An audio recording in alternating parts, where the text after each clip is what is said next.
الصلاة والسلام على عباده الذين اصطفى خصوصا على أفضلهم وخاتم النبيين محمد الأمين وعلى آله وصحبه أجمعين. أما بعد فأعوذ بالله من الشيطان الرجيم. بسم الله الرحمن الرحيم.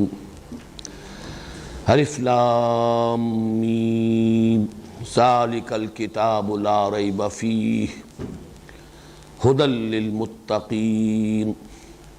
الف لام میم ذالک الکتاب لا ریب فیہ ھدی للمتقین الذین یؤمنون بالغیب ویقیمون الصلاة ومما رزقناہم ینفقون والذین یؤمنون بما انزل الیک وما انزل من قبلک وبالآخرۃ ھم یوقنون اولئک علی ھدی من ربہم واولئک ھم المفلحون. صدق اللہ العظیم.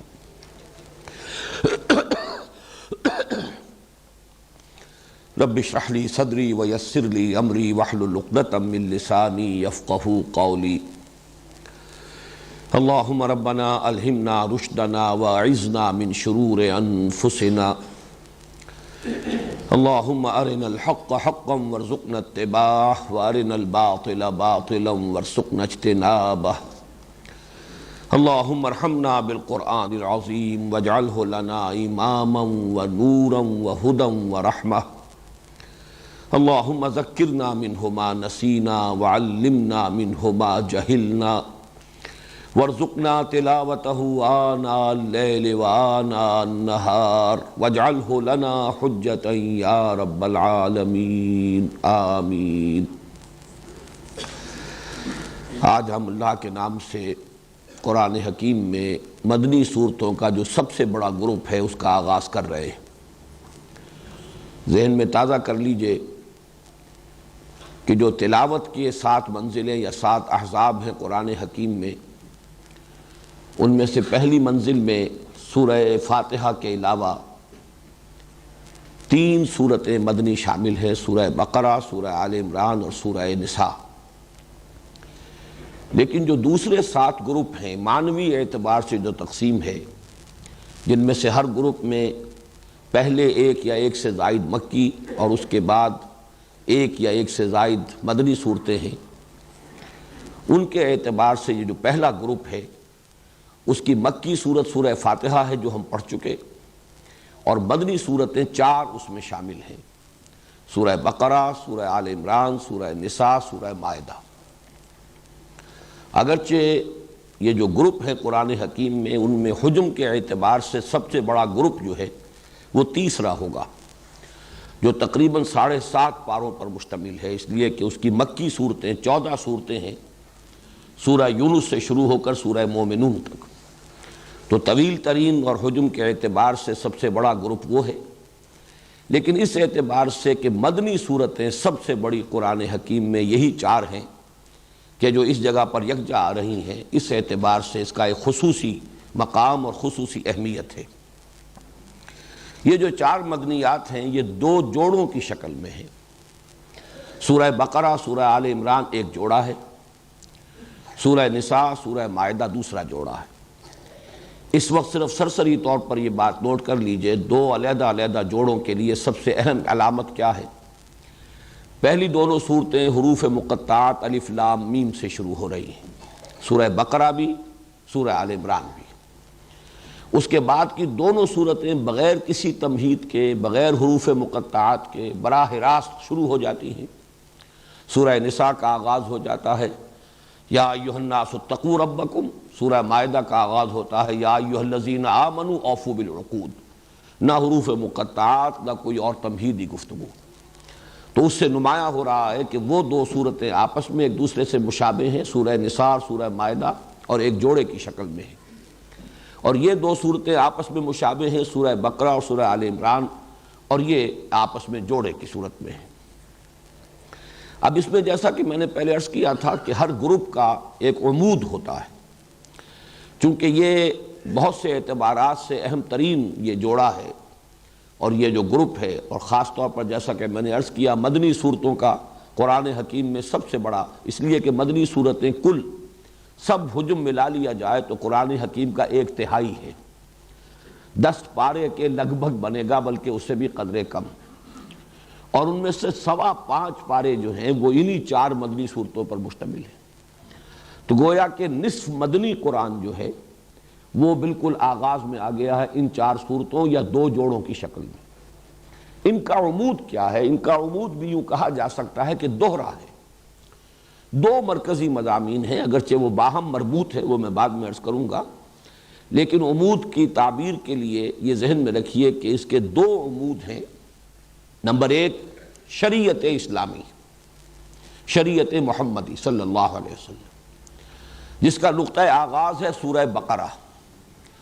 تمام جو احکام شریعت ہیں ان کی ابتدائی جو صورتیں ہیں، اس لیے کہ یہ آپ کے علم میں ہے کہ شریعت کا جو نزول ہوا ہے تدریجاً ہوا ہے، آخری احکام فوری طور پر ابتدا ہی میں نازل نہیں ہو گئے۔ اولاً تو یہ کہ مکی دور میں بہت کم احکام آئے، مکی صورتوں میں جو 2/3 قرآن حکیم ہے اس میں زیادہ تر ایمان کی بحثیں ہیں، رد و قضا ہے، کفار کے اعتراضات ہیں، ان کے جوابات ہیں، یا یہ کہ کچھ اخلاقی تعلیمات ہیں، وہ بنیادی انسانی اخلاقیات جن کے بارے میں کوئی اختلاف ممکن نہیں، سچ بولنا ہے، غریب کو کھانا کھلانا ہے، بھوکے کو اطعام، وعدے کا ایفا، وہ اخلاقی تعلیمات۔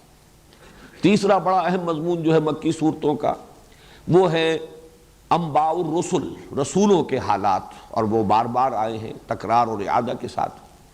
تو یہ اہم مضامین ہیں مکی صورتوں کے، احکام ان میں بہت کم آئے، بڑا بنیادی حکم نماز پڑھو بس یہ آ گیا ہے، یا یہ کہ خرچ کرو، لیکن وہ بھی اس معنی میں نہیں کہ نظام زکوٰۃ عطا کیا گیا ہو، بلکہ یہ کہ اللہ کی خوشنودی کے لیے، اپنے تزکیے کے لیے خرچ کرو اللہ کی راہ میں، غریبوں پر، وہ بھی زیادہ تر مساکین اور غرباء پر۔ یہ بھی گویا کہ بنیادی انسانی اخلاقیات سے اس کے ڈانڈے ملتے ہیں۔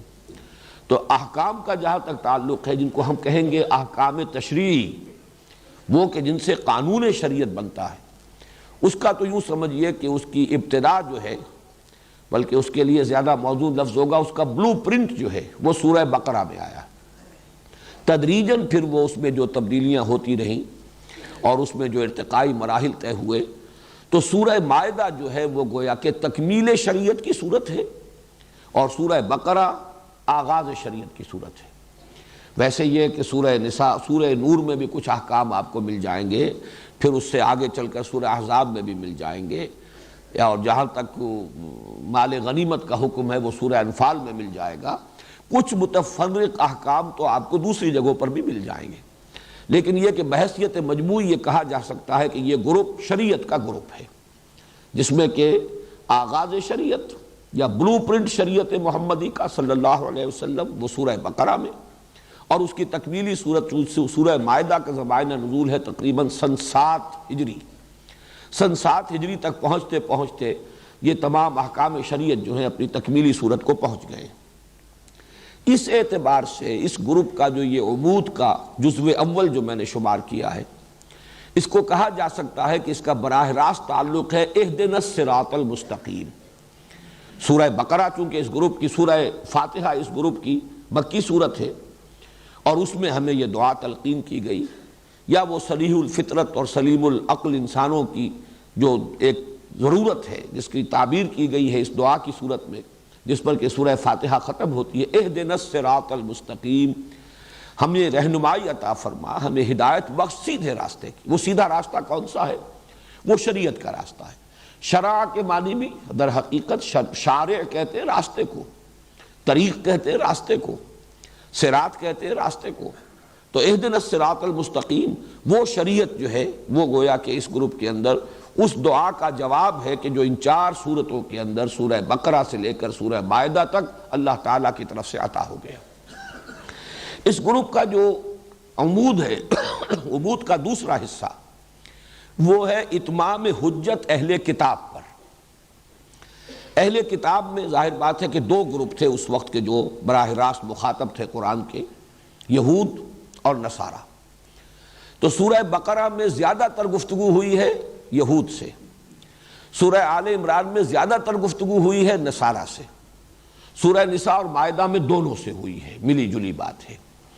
بہرحال قرآن حکیم میں اہل کتاب کو ایمان لانے کی دعوت، اور دعوت بھی اس حد تک کہ اتمام حجت ہو گیا، ہر پہلو سے انہیں بات سمجھا دی گئی، ہر اسلوب سے حقیقت کو واضح کر دیا گیا، ہر دلیل سے اس بات کو مبرہن کر دیا گیا، ان پر ان کی اپنی کتابوں کے حوالے سے، ان کے اپنے اعتقادات کے حوالے سے حجت قائم کر دی گئی، ان کے اپنے انبیاء اور رسول کی تعلیمات کا حوالہ دے کر بات واضح کر دی گئی، گویا کہ ہر اعتبار سے جسے کہا جائے گا قطع عذر، کہ اب ان کے پاس کوئی عذر، کوئی بہانہ نہیں رہا کہ وہ محمد الرسول اللہ صلی اللہ علیہ وسلم پر ایمان لانے میں کوئی عذر رکھتے ہوں یا کوئی بہانہ ان کے پاس موجود ہو جو کسی درجے میں ویلڈ ہو۔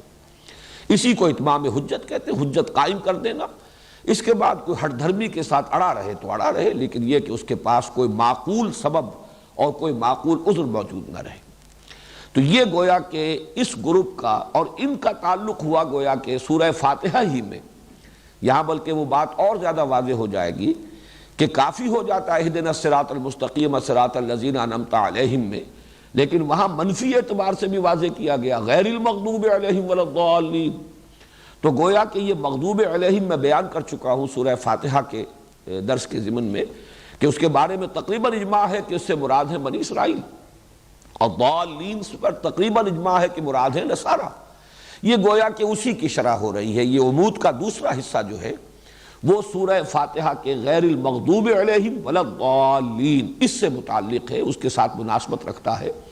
اس طریقے سے عمود کے دونوں اجزاء جو ہیں وہ گویا کہ مکی صورت میں سورہ فاتحہ میں بھی موجود ہے۔ اہدنا الصراط المستقیم صراط الذین انعمت علیہم، اس کا جواب ہو گیا یہ شریعت موجود ہے، یہ قوانین موجود ہیں، یہ اوامر و نواہی ہیں، یہ کرو یہ نہ کرو، اس سے بچو، اس کا التزام کرو، یہی صراط مستقیم ہے۔ غیر المغضوب علیہم ولا الضالین اس کے حوالے سے آخری اتمام حجت کر دیا گیا اہل کتاب پر، یہود پر بھی جو مغضوب علیہم سے مراد تھے، اور ضالین پر جو نصارہ ہے۔ اس اعتبار سے یہ عمود کے دونوں رخ جو ہیں، جو میں نے عرض کیا تھا کہ ایک گروپ کے مکی صورتیں اور اسی گروپ کی مدنی صورتیں گویا کہ ایک تصویر کے دو رخ ہیں، ان کے مابین مناسبت ہونی چاہیے، تو وہ مناسبت ہے جو میں نے آپ حضرات کے سامنے بیان کر دی۔ اب آئیے کہ مدنی صورتوں کا پہلا جوڑا ہے سورۃ البقرہ اور سورۃ آل عمران۔ اس کے ضمن میں نے اس سے پہلے بھی عرض کیا تھا کہ خود نبی اکرم صلی اللہ علیہ وسلم نے انہیں ایک نام دیا ہے، ایک نام اس معنی میں کہ دونوں کے لیے ایک لفظ کا اطلاق، اگرچہ وہ نام کئی ہیں، وہ ابھی میں آپ کو بتا رہا ہوں۔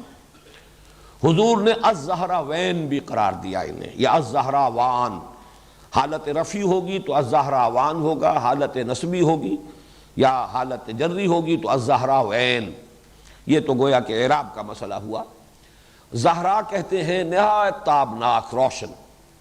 حضرت فاطمہ رضی اللہ تعالی عنہ کے نام کے ساتھ فاطمۃ الزہراء، وہ در حقیقت ان کے چہرے کا دمکتا ہوا انداز، ظاہر بات ہے کہ ایک اللہ تعالیٰ نے رنگت بھی بہت عمدہ دی ہوگی، اور پھر وہ نور روحانیت جو ہے وہ اس کے ساتھ اس کی دمک میں جو اضافہ ہوا، فاطمۃ الزہراء رضی اللہ تعالی عنہ، اسی سے تثنیہ کا صیغہ بنتا ہے الزہراوان یا الزہراوین۔ حضور نے ایک حدیث میں، ابھی وہ میں آپ کو سناؤں گا، کہ اس کو قرار دیا ہے، دونوں صورتوں کو ایک لفظ سے تعبیر کیا۔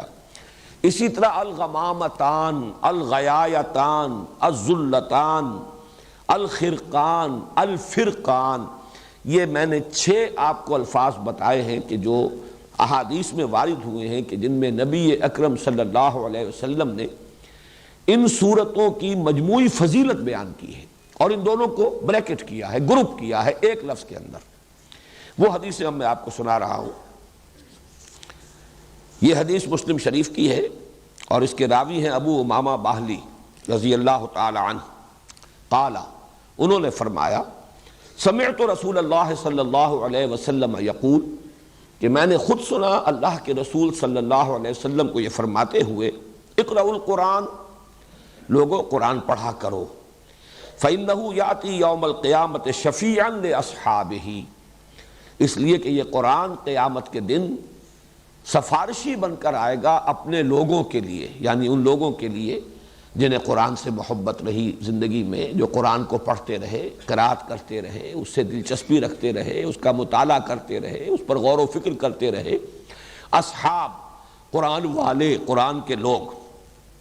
اقرأوا القرآن فإنہ یأتی یوم القیامت شفیعا لأصحابہ۔ اس کے بعد اب آپ نے مزید یوں سمجھیے کہ یہ عام پر خاص کا اضافہ ہے۔ اقرأوا الزہراوین، خاص طور پر دو نہایت تابناک اور روشن صورتوں کی قرات کیا کرو، پڑھا کرو دو نہایت تابناک اور روشن صورتوں کو، البقرہ و آل عمران۔ وہ زہراوین کو کیا ہے؟ البقرہ اور آل عمران۔ یہاں گویا کہ معین کر دیا حضور صلی اللہ علیہ وسلم نے ان دونوں صورتوں کے لیے ایک عنوان، نہایت تابناک صورتیں۔ فَإِنَّهُمَا تَأْتِيَانِ يَوْمَ الْقِيَامَةِ، اس لیے کہ یہ دونوں صورتیں قیامت کے روز ظاہر ہوں گی، آئیں گی قیامت کے دن۔ اب یہاں وہ الفاظ آ رہے ہیں جو میں نے ابھی آپ کو سنائے، كَأَنَّهُمَا غَمَامَتَانِ، جیسے کہ وہ دو بدلیے ہوں۔ غمامہ کہتے ہیں بدلی، ابر کی کیفیت، دو بدلیوں کی صورت میں ظاہر ہوں گی۔ او غیایتان، یہ لفظ بھی اسی کے لیے ہے۔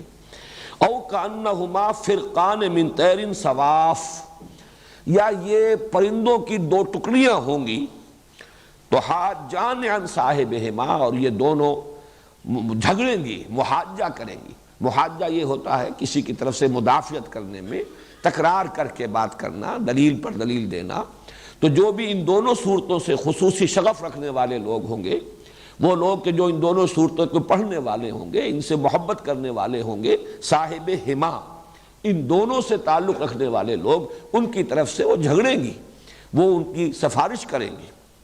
تو اس میں غمامتان، غیایتان، فرقان، یہ الفاظ، اور زہراوین، یہ الفاظ جو ہیں اس حدیث کے اندر آ گئے ہیں۔ یہ تو ہے مسلم شریف کی روایت، اور ایک اس میں جو دوسری روایت آئی ہے اس میں الفاظ یہ آئے ہیں۔ یہ روایت جو ہے یہ بھی مسلم شریف کی ہے، حضرت نواس بن سمعان رضی اللہ تعالی عنہ سے۔ قال سمعت رسول اللہ صلی اللہ علیہ وسلم یقول، وہ بھی فرماتے ہیں کہ میں نے خود سنا اللہ کے رسول صلی اللہ علیہ وسلم کو یہ فرماتے ہوئے، توتا یوم القیامت بالقرآن وَأَهْلِهِ، لائے جائیں گے قیامت کے دن قرآن بھی اور قرآن والے بھی، قرآن سے دلچسپی رکھنے والے، اللہ تعالی ہمیں ان میں شامل فرمائے۔ الذین کانوا یعملون بہ فی الدنیا، یعنی وہ لوگ جو اس پر عمل کرتے تھے دنیا میں، یعنی صاحب قرآن صرف پڑھنے کے معنی میں نہیں، صرف محبت کے معنی میں نہیں، الذین یعملون بہ فی الدنیا، دنیا میں جو اس پر عمل کرتے تھے قرآن پر، ان کو لایا جائے گا۔ تقدمہ سورۃ البقرہ آل عمران، اور آگے آگے چل رہی ہوگی قرآن مجید جب لایا جائے گا تو آگے آگے ان میں سورہ بقرہ اور سورہ آل عمران ہوگی۔ وَضَرَبَ لَهُمَا رسول اللہ صلی اللہ علیہ وسلم ثلاثۃ امثال ما نسیتہن بعد۔ اس کے بعد راوی کہتے ہیں حضرت نواس بن سمعان رضی اللہ تعالی عنہ کہ اس کے بعد حضور نے ان دونوں صورتوں کے لیے کچھ تشبیہیں بیان کی کہ جن کو میں بھول نہیں سکا، یعنی اس قدر خوبصورت تشبیہیں حضور نے دیں۔ وہ تشبیہ کیا ہے؟ کأنہما غمامتان او ظلتان سوداوان بینہما شرق، یہ دونوں صورتیں ایسے ظاہر ہوں گی قیامت کے دن جیسے کہ دو بدلیاں ہیں، دو بادل ہیں، اور وہ سیاہ رنگ کی ہیں، یعنی سایہ کر رہی ہوں گی اپنے پڑھنے والے اور محبت کرنے والے ہیں ان پر۔ ان کے درمیان ایک روشنی بھی ہوگی، دو بدلیاں اسی طرح ظاہر ہوں گی، اگر وہ ملی ہوئی ہوں اور ان کے درمیان کوئی خلا نہ ہو جس میں روشنی آ رہی ہو تو وہ دو علیحدہ نہیں ہوں گی۔ گویا کہ ان کے اندر معنوی اعتبار سے تسلسل بھی ہے، لیکن یہ کہ دو صورتیں علیحدہ ہیں، سورہ بقرہ علیحدہ ہے، سورہ آل عمران ہے۔ او کأنہما خرقان من طیر صواف، یا ایسے حضور نے تشبیہ دی کہ جیسے کبھی کبھی پرندوں کے جب جھنڈ کے جھنڈ آتے ہیں تو وہ اتنا، اگر وہ جھنڈ جو ہے وہ گہرا ہے کہ پھر وہ سائے اس کی وجہ سے ہو جاتا ہے اور وہ دھوپ کو روک لیتے ہیں اور سورج کو ڈھانپ لیتے ہیں، تو وہ گویا کہ اڑنے والے اور پروں کو پھیلانے ہوئے پرندوں کی ٹکڑیوں کے مانند ہوں گی۔ تو حاجان عن صاحبہما، اور یہ محاجہ کریں گی، سفارش کریں گی، جھگڑا کریں گی اپنے لوگوں کے بارے میں، ان کی طرف سے مدافعت کریں گی، ان کی وکالت کریں گی۔ یہ تو مسلم شریف کی روایت ہے، لیکن ترمذی میں اسی روایت کے جو الفاظ آئے ہیں ما نسیتہن، وہ تین تمثیلیں جو حضور نے بیان فرمائی جن کے بارے میں راوی کہتے ہیں حضرت نواس ابن سمعان کہ میں ان کو بھول نہیں سکا، تو اس کی جو تشریح آئی ہے ترمذی کی روایت میں، قال یاتیان کانہما غیایتان بینہما شرق او کانہما غمامتان سوداوان او کانہما ذلتان من طیر صواف، دو بدلیاں یا دو ٹکڑیاں پرندوں کے دو جھنڈ ہوں گے، تجادلان عن صاحبہما، اور وہ مجادلہ کریں گی، محاجہ کریں گی، مجادلہ کریں گی، جھگڑیں گی، مدافعت کریں گی اپنے لوگوں کی طرف سے۔ تو ان دو روایات، بلکہ میں نے تین روایات آپ کو سنائی ہیں، اس لیے کہ ایک روایت تو حضرت ابو امامہ باہلی سے ہے، دوسری روایت جو ہے وہ مسلم شریف میں بھی ہے، اگرچہ راوی ایک ہی ہے حضرت نواس ابن سمعان، لیکن مسلم شریف میں اس کے الفاظ قدر مختلف ہیں اور ترمذی میں جو الفاظ آئے ہیں ان میں تھوڑا سا فرق ہے۔ ان سے ان دونوں صورتوں کی فضیلت بھی ظاہر ہوئی، اور نمبر دو یہ کہ ان کا جوڑا ہونا ثابت ہو گیا، اس لیے کہ ان دونوں کو بریکٹ کیا ہے حضور صلی اللہ علیہ وسلم نے ایک نام سے، جیسے میں نے اس سے پہلے کئی مرتبہ عرض کیا ہے کہ آخری دو صورتیں ان کے لیے تو ایک نام ایسا ہے کہ جو ہر شخص جانتا ہے، سورۃ الفلق اور سورۃ الناس معوذتین، یہ دو ایک نام جو ہے ہر شخص جانتا ہے، دو صورتیں ہیں لیکن دونوں کا مضمون ایک ہے، اس لیے انہیں معوذتین کہا جاتا ہے، لیکن اس کے بارے میں یہ لفظ جو ہے زیادہ عام نہیں ہے، حالانکہ حضور صلی اللہ علیہ وسلم نے کس اہتمام کے ساتھ ان دونوں صورتوں کو بھی اسی طریقے سے ایک جوڑا قرار دیا ہے۔ اب جو اس کے وجوہ ہیں اور جو مظہر ہیں جوڑے ہونے کے، نسبت زوجیت کے، اب ان پر ہم نگاہ ڈال لیں۔ میں نے کئی مرتبہ عرض کیا ہے کہ یہ جو زوجیت ہے یا جوڑے ہونے کی نسبت ہے قرآن حکیم کی صورتوں میں، اس کے دو پہلو ہوں گے۔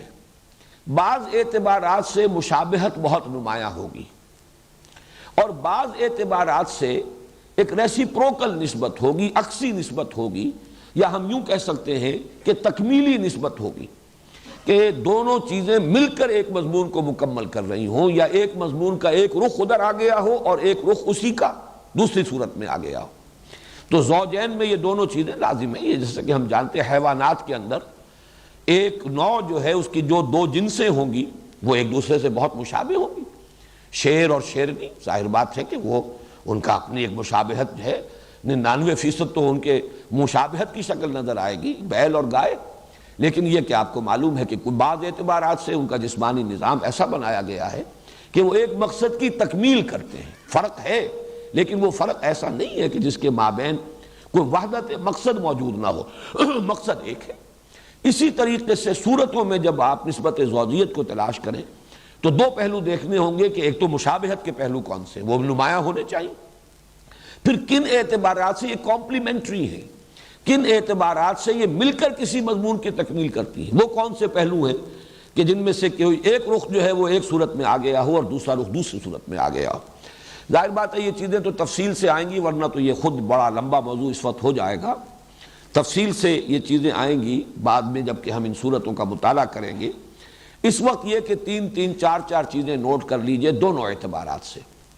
جہاں تک مشابہت ہے، ایک بات تو بہت نمایاں جو میں پہلے عرض کر چکا کہ سورہ بقرہ بھی شروع ہو رہی ہے الف لام میم حروف مقطعات سے، اور سورہ آل عمران بھی شروع ہو رہی ہے الف لام میم حروف مقطعات سے۔ اس کے بعد آپ کو 20ویں پارے میں جا کر، 19ویں اور 20ویں پارے میں جا کر جو ہے یہ صورتیں چار ملیں گی، وہ چاروں مکی صورتیں ہیں جن کا آغاز ہوتا ہے الف لام میم سے۔ سورہ عنکبوت ہے، پھر سورہ روم ہے، سورہ لقمان ہے، سورہ سجدہ ہے، وہ چار صورتیں۔ ورنہ یہ کہ یہ شروع میں دو صورتیں ہیں اور یہ دونوں مدنی صورتیں ہیں، وہ چاروں صورتیں وہ مکی صورتیں ہیں۔ مدنی صورتوں میں یہ دو صورتیں ہیں کہ جو حروف مقطعات سے شروع ہوئی الف لام میم سے۔ دوسری مشابہت یہ کہ ان دونوں کے آغاز میں قرآن حکیم کی عظمت کی طرف خصوصی اشارہ ہے۔ آپ دیکھ رہے ہیں الف لام میم ذالک الکتاب لا ریب فیہ ھدی للمتقین، فوراً الف لام حروف مقطعات کے بعد، الف لام میم کے بعد قرآن مجید کی عظمت اور اس کے ہدایت ہونے کی طرف اشارہ۔ بالکل یہی انداز، بلکہ اس سے بھی زیادہ شاندار اور پرجلال انداز میں یہی مضمون آ رہا ہے سورہ آل عمران میں، الف لام میم، اور اس کے بعد جو ہے نزل علیک الکتاب بالحق مصدقا لما بین یدیہ وانزل التوراۃ والانجیل من قبل ھدی للناس وانزل الفرقان۔ اتارے اللہ نے اے نبی اے محمد صلی اللہ علیہ وسلم آپ پر یہ کتاب حق کے ساتھ جو تصدیق کرتے ہوئے آئی ہے اس کی کہ جو اس کے سامنے موجود ہے، اور اسی نے اتاری تھی تورات اور انجیل اس سے قبل لوگوں کے لیے ہدایت نامہ بنا کر، اور اس نے ہی اتارا ہے الفرقان۔ تو یہ بھی مشابہت کا ایک پہلو ہے۔ تیسرا بہت نمایاں پہلو مشابہت کا جو ہے وہ اختتام پر آتا ہے۔ سورہ بقرہ کی، اور یہ بھی چیزیں وہ ہیں کہ جو عام طور پر میں سمجھتا ہوں، توقع رکھتا ہوں کہ اکثر حضرات کے سامنے ہوں گی، صرف اس وقت اشارہ کر دینا کافی ہے۔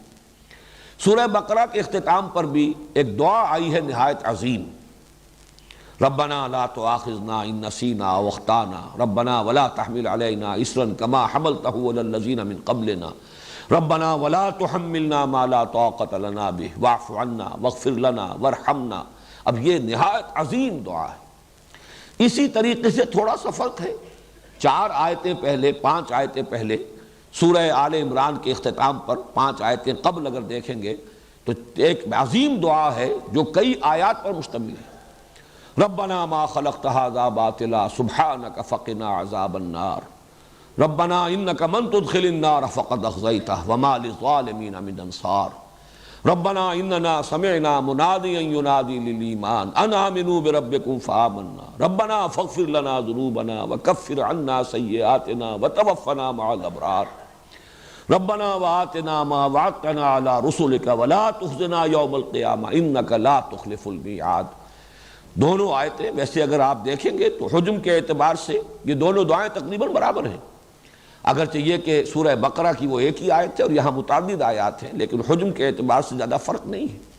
نہایت جامع نہایت عظیم یہ آیات یہ ہیں، دعائیں ہیں کہ جن پر سورہ بقرہ بھی ختم ہو رہی ہے، سورہ آل عمران ختم ہو رہی ہے۔ تو مشابہت کے پہلو سے میں سمجھتا ہوں کہ صرف ان 3 چیزوں کو سامنے رکھیے۔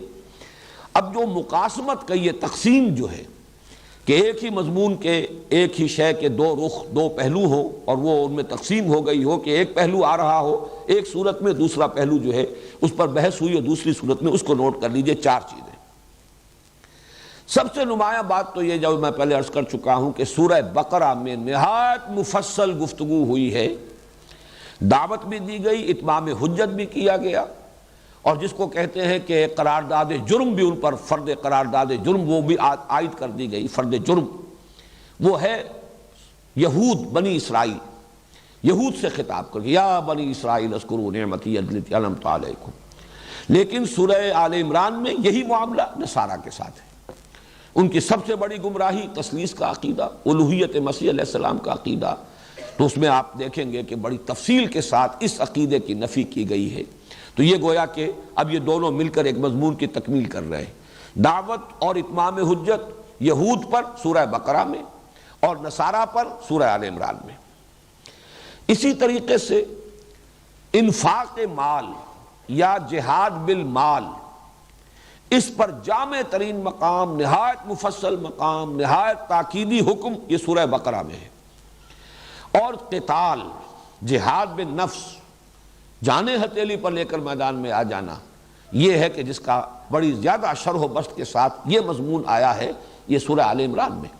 آپ کو معلوم ہے کہ یہ قرآن حکیم کے اندر جہاد کا لفظ جہاں بھی آتا ہے بالمال والنفس، جاہدوا فی سبیل اللہ باموالکم وانفسکم، جہاد بالمال یہ ہے اللہ کی راہ میں، اللہ کے دین کے لیے، اس کے غلبے کے لیے، اس کی دعوت کے لیے مال خرچ کرنا، اور جان لگا دینا قتال اس کی بلند ترین شکل ہے کہ نقد جان ہتھیلی پر رکھ کر ایک شخص میدان میں آ گیا ہے، اپنی جان نثار کرنے کے لیے تیار ہے۔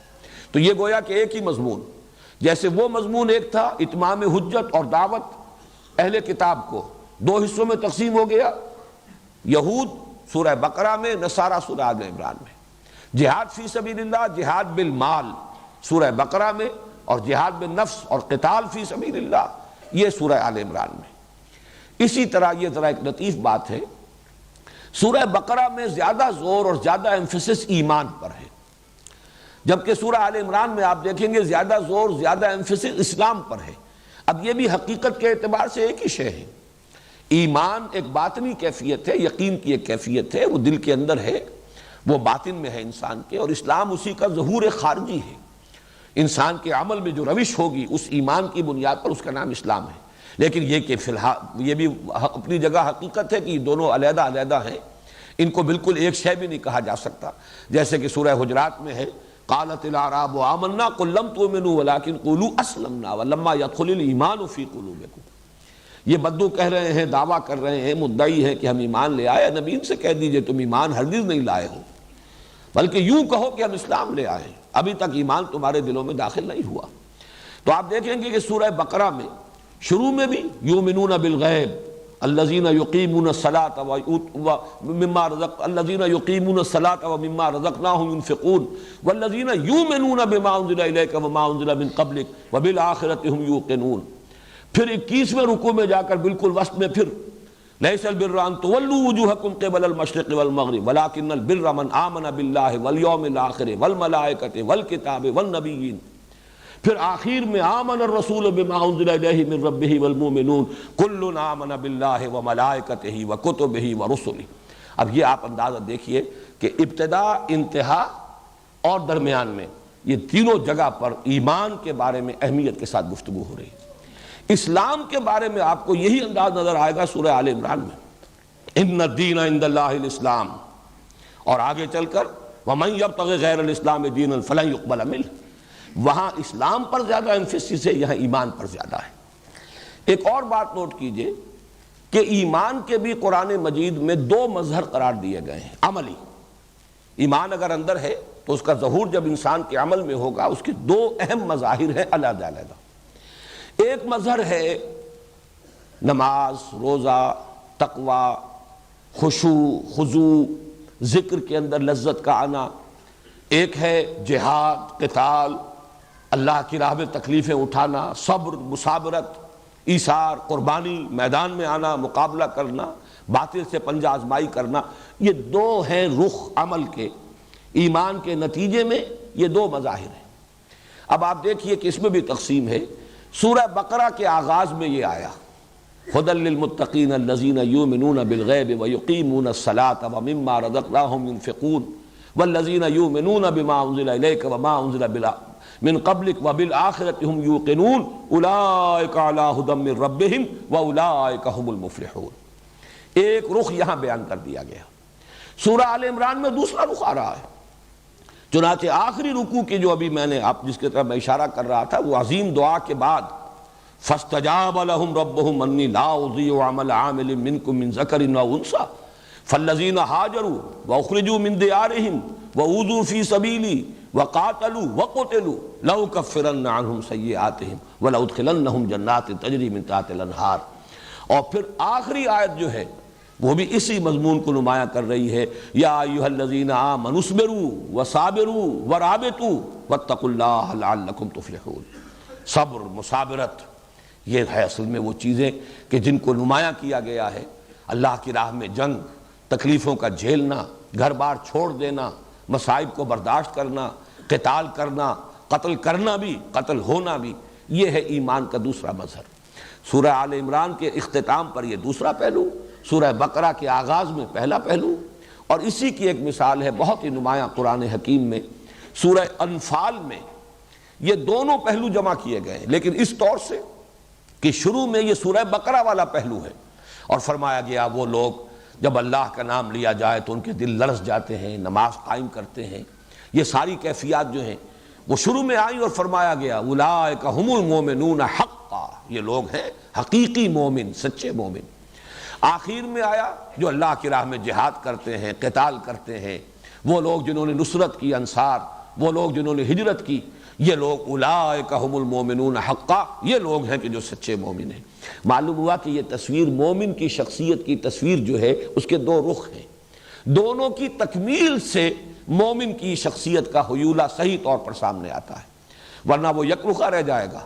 ایک رخ وہ ہے جو خانقاہوں میں نظر آتا ہے، وہاں وہ جہاد اور قتال نہیں، اللہ کی راہ میں باطل سے پنجہ آزمائی نہیں ہے، لیکن مراقبے ہیں، اور وہاں بھی ظاہر بات ہے کہ بہت مجاہدے تو ہوتے ہیں، نفس کشی ہوتی ہے، اور وہ مخالفت نفس کے اندر مبالغے بھی ہوتے ہیں، لیکن دوسرا رخ نہیں ہے۔ اور ایک یہ ہو سکتا ہے کہ مرد میدان تو ہو، لیکن یہ کہ وہ سوز کی کیفیت جو ہے، سوز و ساز رومی جسے کہا اقبال نے کبھی سوز و ساز رومی، کبھی پیچ و تاب رازی۔ اگر وہ باطنی سوز نہیں ہے، وہ حب نہیں ہے، محبت نہیں ہے اللہ کی اور اس کے رسول کی، تو معلوم ہوگا کہ کھوکھلی سی ایک چیز ہے۔ یہ دونوں چیزیں مل کر در حقیقت بندہ مومن کی شخصیت کی تصویر کی تکمیل کرتی ہے۔ اور یہاں جیسا کہ میں نے عرض کیا، سورہ بقرہ کے آغاز میں ایک رخ نماز، زکوٰۃ، ایمان، یقین، خشیت، تقوی، آخرت کا یقین، اور دوسرا رخ جہاد، قتال، ہجرت، مثابرت، صبر، یہ دوسرا رخ ہے جو سورہ آل عمران میں آیا۔ صرف اسی پر فی الحال اتفاق کریں، اس کے بعد یہ ہے کہ جب ہم ان دونوں صورتوں کا مطالعہ تفصیل سے کریں گے تو یہ اور نکھرتا چلا جائے گا کہ کس طرح یہ دونوں صورتیں مل کر مضمون کی تکمیل کرتی ہیں۔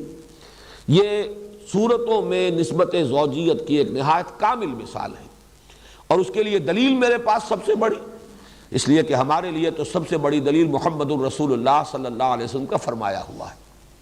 جس طریقے سے آخری دونوں صورتیں معوذتین ایک نام میں جمع کی گئیں، اسی طریقے سے ان صورتوں کے لیے حضور نے الزہراوین، الغمامتین، الغیایتین، الذلتین، الخرقین، الفرقین، یہ تمام الفاظ تثنیہ کے اس لیے استعمال کیے کہ بات واضح ہو جائے کہ یہ دونوں صورتیں جو ہیں یہ مل کر ایک مضمون کی تکمیل کرتی ہیں اور یہ آپس میں جوڑے کی نسبت رکھتی ہیں۔ اب آئیے سورۃ البقرہ۔ سورۃ البقرہ کے بارے میں بھی تمہیدی مضامین ہو جائیں، اس کے بعد ہم سلسلے وار لفظ بلفظ مطالعہ شروع کریں گے۔ سب سے پہلی چیز اس سورہ مبارکہ کے لیے اس کی عظمت، ایک تو عظمت دونوں کی مشترک جو ہے وہ تو میں حدیثیں آپ کو سنا چکا، سورہ بقرہ، سورہ آل عمران، مشترک طور پر زہراوین ان کی جو عظمت ہے، لیکن یہ ہے کہ سورہ بقرہ کے بارے میں نبی اکرم صلی اللہ علیہ وسلم کی دو احادیث آپ کو سنانا چاہتا ہوں۔ دونوں ترمذی سے ہیں اور دونوں کے راوی حضرت ابو ہریرہ رضی اللہ تعالی عنہ۔ عن ابی ہریرہ رضی اللہ تعالی عنہ ان رسول اللہ صلی اللہ علیہ وسلم قال لکل شیء سنام وسنام القرآن سورۃ البقرہ وفیہا آیۃ ہی سیدۃ آی القرآن آیۃ الکرسی۔ حضور نے فرمایا ہر شے کی ایک چوٹی ہوتی ہے، ایک کوہان، جیسے اونٹ کی کے وجود میں وہ کوہان جو ہے بڑا نمایاں ہوتا ہے، ایسے ہی ہر شے میں، جس کو آپ انگریزی میں کلائمیکس سے تعبیر کرتے ہیں، ہر شے کا ایک کلائمیکس ہے، ہر شے کا ایک نقطہ عروج ہے، ہر شے کی ایک چوٹی ہے، اور قرآن کی چوٹی سورہ بقرہ ہے۔ اور اس میں ایک آیت تو وہ ہے کہ جو تمام آیات قرآنیہ کی سردار ہے، اور وہ آیت الکرسی ہے۔ واقعہ ہے کہ آیت الکرسی وہ تو عظیم ترین آیت ہے، بلکہ یہ کہ اس کے بارے میں بھی حضور نے بالکل وہی بات کہی ہے جو سورہ اخلاص کے بارے میں کہی ہے۔ سورہ اخلاص کو حضور نے قرار دیا کہ یہ ربع قرآن ہے، قرآن ثلث قرآن، چوتھائی حصہ قرآن کا، اور آیت الکرسی کو بھی ربع قرآن قرار دیا۔ اس اعتبار سے اس کی بڑی عظمت ہے۔ دوسری حدیث ہے وہی حضرت ابو ہریرہ رضی اللہ تعالیٰ عنہ سے کہ حضور نے ارشاد فرمایا ان بیت الذی تقرأ فیہ البقرۃ لا یدخلہ الشیطان، وہ گھر کے جس میں سورہ بقرہ کی تلاوت کی جاتی ہو اس میں شیطان داخل نہیں ہو سکتا۔ وہ گویا کہ ایک حصار کا اور حفاظت کا اور دفاع کا کام جو ہے فریضہ سر انجام دیتی ہے۔ یہ سورہ بقرہ جس گھر میں کہ اس کے پڑھنے کا اہتمام ہوتا ہو، انتظام ہوتا ہو، بار بار پڑھا جاتا ہو، اس کا چرچا ہوتا رہتا ہو، تو جو شیطان ہے وہ اس سے بھاگتے ہیں۔ زمانہ نزول کے بارے میں نوٹ کر لیجئے کہ یہ سورہ مبارکہ ظاہر بات ہے کہ 40 رکوعوں پر مشتمل ہے۔ آیات کے اعتبار سے تقریباً ہمارے ہاں جو مصحف ہیں ان میں تو 286 کا حصہ ہی آپ کو ملے گا، 286 آیات۔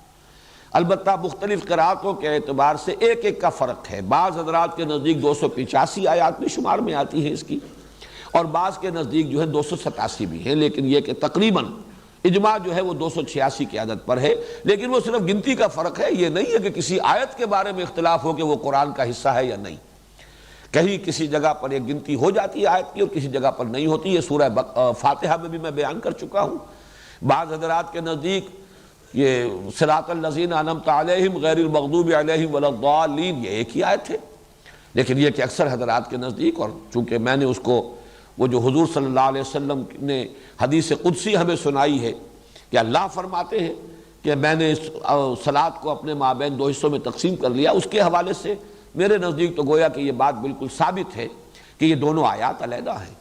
صراط الذین انعمت علیہم علیحدہ آیت ہے، غیر المغضوب علیہم ولا الضالین علیحدہ آیت ہے۔ اس وقت صرف حوالہ دے رہا ہوں کہ متن میں کوئی فرق نہیں ہے، الفاظ میں کوئی کمی بیشی نہیں ہے، صرف یہ کہ گنتی کے اعتبار سے تقریباً اجماع ہے کہ سورہ بقرہ کی آیات 286 ہیں، لیکن بعض قراء جو ہیں اسے 285 شمار کرتے ہیں، بعض کے نزدیک 287۔ اب اتنی طویل صورت، یہ اس پر اجماع ہے کہ یہ بیک وقت نازل نہیں ہوئی۔ بعض طویل صورتیں بھی ایسی ہیں جن کے بارے میں روایات سے معلوم ہوتا ہے کہ بیک وقت نازل ہوئی، مثلا سورہ انعام، اگرچہ وہ بڑی طویل صورت ہے، 20 رکوع اس کے ہیں، ویسے یہ کہ اس سے اس اعتبار سے اگر رکوعوں کی تعداد دیکھی جائے تو نصف ہے، اس سے کم نہیں ہے۔ اس کے بارے میں روایات ہے کہ وہ بیک وقت نازل ہوئی ہے، اور حضرت جبرائیل علیہ السلام جب اسے لے کر نازل ہوئے ہیں تو 70,000 فرشتے ان کے جلو میں تھے۔ یہ اس کی خاص شان ہے، جب اس سورہ انعام ہم پڑھیں گے تو انشاءاللہ پھر اس کی فضیلت کے ضمن میں جو روایات آئی ہیں وہ میں آپ کو سناؤں گا۔ یہ جو صورت ہے یہ ایک وقت میں نازل نہیں ہوئی، البتہ تقریباً اس پر اجماع ہے کہ ہجرت کے متصلاً بعد، ہجرت کے فوراً بعد سے شروع ہو کر اور غزوہ بدر سے پہلے تک جو قرآن حکیم کی آیات نازل ہوئی، ان سب کو حضور صلی اللہ علیہ وسلم نے اس سورہ مبارکہ کی شکل میں جمع کرایا۔ یہ وقتاً فوقتاً، یہ تقریباً آپ سمجھیے کہ 2 سال کا وقفہ بنتا ہے۔ اس عرصے کے دوران جو آیات نازل ہوتی رہی وقتاً فوقتاً، ان کو حضور فرما دیتے تھے کہ اس کو فلاں آیت کے بعد رکھو، اس کو فلاں آیت کے بعد وہاں رکھ لو، اس طریقے سے مرتب تو کروا دیا حضور نے۔ یہ مضامین میں تفصیل سے بیان کر چکا ہوں۔ قرآن مجید مرتب ہو گیا تھا حضور صلی اللہ علیہ وسلم کی اپنی زیر ہدایت، آپ کی اپنی حیات دنیاوی کے دوران۔ البتہ یہ کہ نازل تو ہوا ہے مختلف ترتیب سے، ترتیب نزولی اور ہے اور ترتیب مصحف اور ہے، اس میں کوئی شک نہیں۔ تو یہ تقریباً یوں سمجھیے کہ پورا یہ جو عرصہ ہے 2 سال سے کچھ کم کی مدت ہے، ہجرت کے بعد سے لے کر اور اولہ آخرہ۔ تو میں یہ عرض کر رہا تھا کہ زمانہ نزول جو ہے سورہ بقرہ کا، ہجرت کے فوراً بعد سے لے کر غزوہ بدر سے متصلاً قبل تک یہ زمانہ نزول کا ہے۔ البتہ جیسا کہ آگے چل کر میں واضح کروں گا، ایک سورہ مبارکہ اور ہے قرآن حکیم کی، سورہ محمد صلی اللہ علیہ وسلم۔ اندازہ یہ ہوتا ہے کہ غزوہ بدر سے قبل وہ صورت بھی نازل ہوئی ہے، بلکہ اس کا نام سورۃ القتال بھی ہے، گویا کہ اسی میں قتال کی فرضیت جو ہے وہ آئی ہے۔ اس اعتبار سے سورہ بقرہ اور ادھر وہ سورہ محمد صلی اللہ علیہ وسلم، ان دونوں کو جمع کر لیجئے تو قرآن مجید کا یہ حصہ وہ ہے کہ جو ہجرت کے بعد سے لے کر اور غزوہ بدر سے پہلے تک نازل ہوا۔ اس میں سورہ محمد کے بارے میں صلی اللہ علیہ وسلم بعد میں بات کر لیں گے، اس وقت جو ہے اس کو نوٹ کر لیجئے کہ اس سورہ مبارکہ کا زمانہ نزول یہی ہے۔ البتہ استثناءات ہیں، ان استثناءات میں سے 2 آیتیں تو وہ ہیں کہ جو سورہ بقرہ کے آخر میں ہیں، ان کو کہا جا سکتا ہے کہ مکیات ہیں، اس پہلو سے کہ ہجرت سے پہلے حضور کو یہ عطا ہو گئی، اور ان کی خصوصی شان یہ ہے کہ بقیہ قرآن تو آسمان سے زمین پر نازل ہوا ہے، حضور صلی اللہ علیہ وسلم ریسیو کیا ہے، اس زمین پر جب آپ تھے۔ وہ 2 آیتیں آپ کو عطا کی گئی ہیں جبکہ شب معراج میں آپ خود آسمان پر تشریف لے گئے تھے۔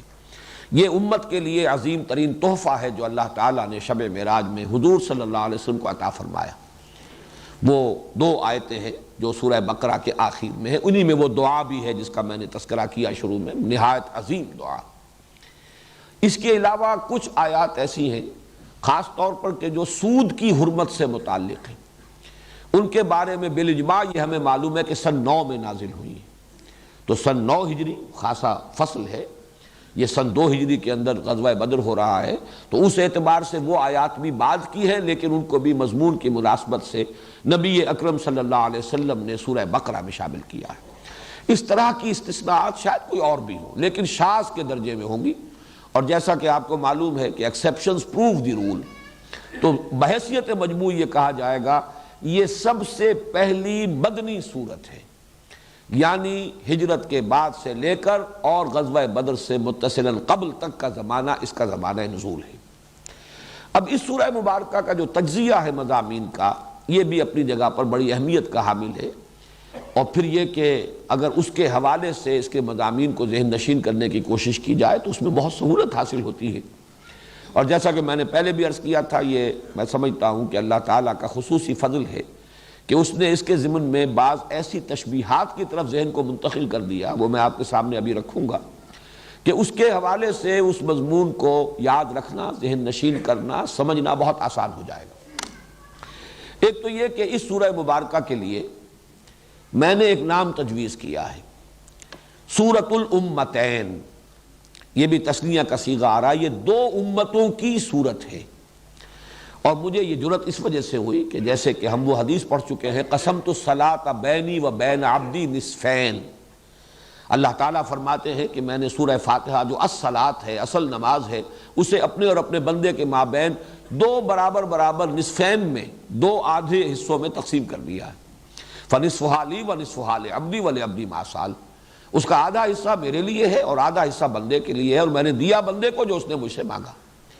اسی طرح میں عرض کر رہا ہوں کہ قسمہ اللہ نصفین، اس سورہ مبارکہ کو بھی اللہ تعالیٰ نے دو نصفوں میں تقسیم کر دیا ہے۔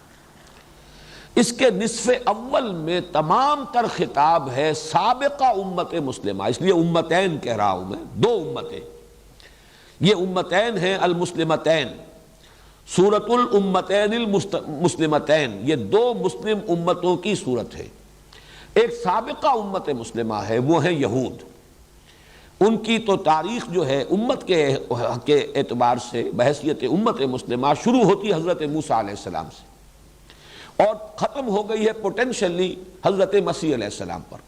حضرت مسیح، حضرت زکریا، یہ ہم عصر ہیں تقریباً، حضرت یحییٰ علیہ السلام، ان پر گویا کہ ایک اعتبار سے اس امت کی تاریخ ختم ہو جاتی ہے۔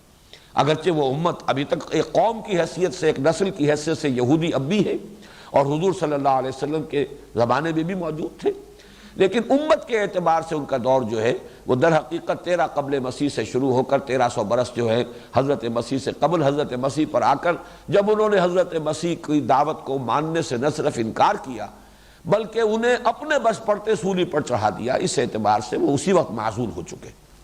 لیکن یہ کہ ایک شے جس کا فیصلہ ہو جاتا ہے کسی موقع پر، اس کا ظہور ہوا ہے حضور صلی اللہ علیہ وسلم کی بعثت پر۔ وہ معزول کیے گئے حضور کی بعثت پر بالفعل بالقوہ معزول ہو چکے حضرت مسیح علیہ السلام ہی کی بعثت کے زمانے میں، جبکہ انہوں نے حضرت مسیح علیہ السلام سے دشمنی برتی اور انہیں اپنے حد تک سولی پر چڑھا کر دم لیا۔ دوسرا حصہ جو ہے اس سورہ مبارکہ کا، وہ موجودہ امت مسلمہ۔ اب ہماری تاریخ 1400 برس کی ہو گئی ہے، اور میں نے ادھر عرض کیا ہے کہ 1300 قبل مسیح سے ان کی تاریخ شروع ہوئی تھی، اور حضور صلی اللہ علیہ وسلم کی آمد پر گویا کہ اس سورہ مبارکہ میں ان کی معزولی کا اعلان ہو رہا ہے۔ تو پہلے نصف میں سابقہ امت مسلمہ سے خطاب ہے، اکثر و بیشتر میں براہ راست خطاب ہے، اور باقی حصوں میں روئے سخن انہی کی طرف ہے، چاہے بظاہر خطاب ان سے نہ ہو۔ اور دوسرے حصے میں کل کا کل خطاب موجودہ امت مسلمہ سے ہے، امت محمد سے علی صاحب الصلاۃ والسلام۔ یہ نوٹ کر لیجئے کہ نصف اول میں آیات 152 ہیں، جبکہ نصف ثانی میں 134 ہیں، 286 آیات کی یہ تقسیم۔ البتہ یہ جو فرق نظر آ رہا ہے اس کو کمپنسیٹ کر رہا ہے فرق تعداد رکوعات کا۔ 152 آیتیں 18 رکوعوں میں ہیں، 134 آیتیں 22 رکوعوں میں ہیں۔ گویا کہ وہ حجم جو ہے، بعد والی آیات کا حجم جو ہے وہ زیادہ تر جو ہے بڑا ہے، اس کے اعتبار سے وہ 22 رکوعوں کے اندر پھیلی ہوئی ہیں، اگرچہ تعداد کے اعتبار سے 134 ہے، کم ہے، اور جو پہلے نصف میں ہے وہ 152 آیتیں ہیں، لیکن 18 رکوعوں کے اندر وہ سما گئی۔ اب ان میں جو مزید تقسیم ہے، یہ اس وقت تھوڑا سا شاید ذہن پر زور دینے والی بات ہوگی، لیکن یہ کہ اس وقت اگر ذہن نشین کر لیں تو پھر یہ کہ ہم ایک ایک حصے سے گزرتے ہوئے اور ذہن میں اس تقسیم کو اگر مستحضر کر لیں گے تو ہماری ایک ہم آہنگی رہے گی ذہنی اس پورے سلسلہ درس کے ساتھ۔ پہلے 18 رکوع جو ہے ان میں مزید تقسیم جو ہے وہ عمودی ہے، ورٹیکل، یعنی پہلے 4 رکوع، آخری 4 رکوع، درمیان میں 10 رکوع۔ درمیان کے 10 رکوع جو ہیں ان میں تو براہ راست گفتگو ہے بنی اسرائیل سے۔ یا بنی اسرائیل اذکروا نعمتی التی انعمت علیکم وَأَوْفُوا بِعَهْدِي أُوفِ بِعَهْدِكُمْ وَإِيَّايَ فَارْهَبُونَ، یہاں سے بات شروع ہوئی ہے 5ویں رکوع میں، اور پھر 15ویں رکوع کے شروع میں یا بنی اسرائیل اذکروا نعمتی التی انعمت علیکم وانی فضلتکم علی العالمین، وہاں جا کر وہ بات ختم ہوئی۔ پورے 10 رکوع مسلسل خطاب ہے بنی اسرائیل سے۔ پہلے 4 رکوع جو ہے ان کو ہم کہہ سکتے ہیں کہ وہ تمہیدی ہیں، بظاہر ابھی خطاب شروع نہیں ہوا، اور ایک اعتبار سے وہ تمہیدی یوں بھی ہے کہ پورے قرآن کے لیے گویا کہ وہ دیباچہ بن جاتے ہیں۔ پہلے 2 رکوعوں میں 3 قسم کے انسانوں کی تقسیم، ایک وہ جو اس قرآن سے فائدہ اٹھا سکتے ہیں یا جنہوں نے اس قرآن سے فائدہ اٹھایا ہے، یہ میں وضاحت کروں گا، شاید آج ہی اس کی نوبت آ جائے ورنہ کل وضاحت ہوگی سورہ بقرہ کا جب ہم لفظ برس مطالعہ شروع کریں گے۔ ایک وہ ہے کہ جن کے اوپر دروازہ بند ہو چکا ہدایت کا، لاکھ سمجھا لیا جائے وہ اب ماننے والے نہیں۔ تیسرے وہ ہیں کہ جو بین بین ہیں، کہتے ہیں کہ ہم مانتے ہیں حقیقتاً نہیں مانتے۔ یہ 3 قسم کے افراد اس وقت بالفعل موجود تھے۔ ان تینوں میں سے بھی تیسری صورت ہے در حقیقت کہ جو اہل کتاب کی تھی، یہود کی تھی، یہود مدینہ کی، لہذا سب سے زیادہ تفسیر اس تیسری شق کی ہوئی ہے، اس لیے کہ روح سخن تو انہی کی طرف ہے سارا، اگرچہ یہ کہ جو دوسری شق ہے ان کے اندر بھی ان کا جز شامل ہے، لیکن زیادہ تر تیسرا جو حصہ ہے وہ در حقیقت ان سے متعلق ہے، ان میں روح سخن ان کی جانب ہے۔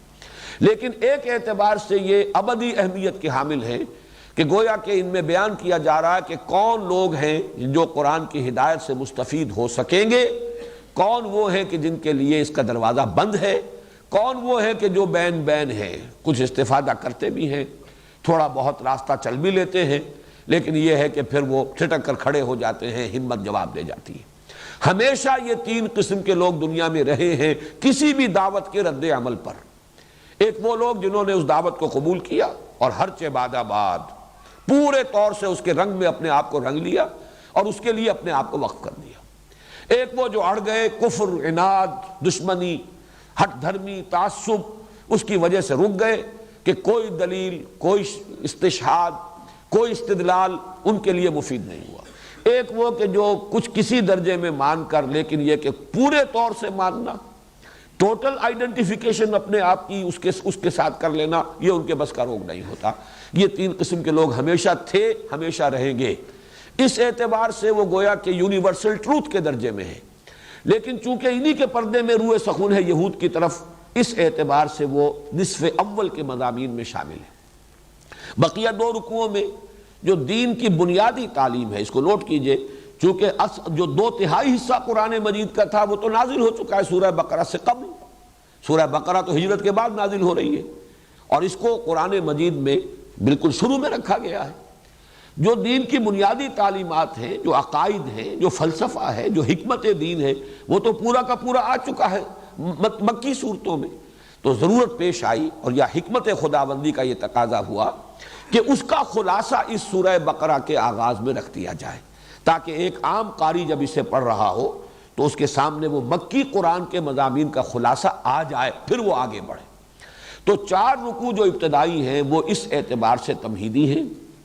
4 رکوع جو بعد کے ہیں، یعنی 4 کے بعد 10 رکوع میں براہ راست خطاب ہوگا بنی اسرائیل سے، آخری 4 رکوعوں میں یہ ٹرانزیشن ہے کہ اب ابراہیم کی ایک نسل میں یہ امت مسلمہ اور اللہ تعالیٰ نے یہ مقام ان کو عطا کیا ہوا تھا، منصب دیا ہوا تھا یہود کو، اب وہ منصب سلب کر کے حضرت ابراہیم ہی کی نسل کی دوسری شاخ حضرت اسماعیل کی نسل میں حضرت محمد صلی اللہ علیہ وسلم کی بعثت ہوئی، اور اب ان پر جو لوگ ایمان لائے تو ایک نئی امت وجود میں آئی۔ اب ان کو نسب کیا جا رہا ہے، یہ منصب اب ان کو عطا کیا جا رہا ہے۔ اس حوالے سے حضرت ابراہیم چونکہ وہ نقطۂ جامع ہے ان دونوں امتوں کی، جہاں پر جا کر کہ پھر جہاں پہ وہ مل جاتی ہے جو سلسلہ ان کا ہے، وہ حضرت ابراہیم کی شخصیت ہے۔ اس اعتبار سے حضرت ابراہیم کا ذکر، تعمیر کعبہ کا ذکر، پھر کعبے کی طرف اب رخ کا پھیر دیا جانا، تحویل قبلہ، وہ گویا کہ علامت ہے اس کی کہ اب وہ سابق قبلے والے یعنی یہود جن کا قبلہ رہا یروشلم، بیت المقدس، اب وہ معزول کر دیے گئے۔ اب اس کعبے کے گرد ایک نئی امت محمد وجود میں آ گئی اور اس کا نصب عمل میں آ چکا، وہ اب اس منصب پر فائز کر دیے گئے۔ یہ ہے 18 رکوع جو پہلے ہیں نصف اول کے، 4 تمہیدی، 10 میں خطاب بنی اسرائیل سے براہ راست، اور پھر 4 کے اندر وہ تحویل جو ہے کہ ایک کی معزولی کا اعلان اور دوسرے کے اس منصب پر فائز کرنے کا اعلان۔ اس کے بعد جو بقیہ ہیں 22 رکوع، اب خطاب شروع ہوا براہ راست امت مسلمہ سے۔ گویا کہ تحویل قبلہ ایک طرح کی کورونیشن تھی، تاج پوشی تھی۔ امت مسلمہ، امت محمد صلی اللہ علیہ وسلم اب اس مقام پر فائز کر دی گئی، اس کی تاج پوشی ہو گئی۔ اب ان سے خطاب ہے۔ اس خطاب کے بارے میں وہ تشبیہ عرض کر رہا تھا کہ وہاں غور کیجئے تو مضامین جو ہیں بظاہر، یہ لفظ مناسب نہیں ہے قرآن کے لیے، لیکن بظاہر کٹے پھٹے سے نظر آتے ہیں، یا یوں کہیے کہ بظاہر مضامین گڑبڑ نظر آتے ہیں۔ ابھی نماز کا ذکر ہو رہا تھا، ابھی کہیں جہاد کا ذکر شروع ہو گیا، ابھی کہیں کوئی اور بات آ گئی، تو بیچ میں کوئی تسلسل نہیں ہے۔ اس کے لیے میرے سامنے تمثیل آئی تھی، تشبیہ آئی تھی اللہ تعالیٰ کی طرف سے، اور بڑی خوبصورت تمثیل ہے کہ آپ ایک ایسی رسی کا تصور کریں جو 4 لڑیوں سے بٹی گئی ہو۔ اب جب بٹ دیا جاتا ہے، فرض کیجئے کہ اس کے رنگ جدا جدا ہیں، ایک سفید ہے، ایک سرخ ہے، ایک نیلی ہے، ایک فرض کیجئے سبز ہے یا پیلی ہے۔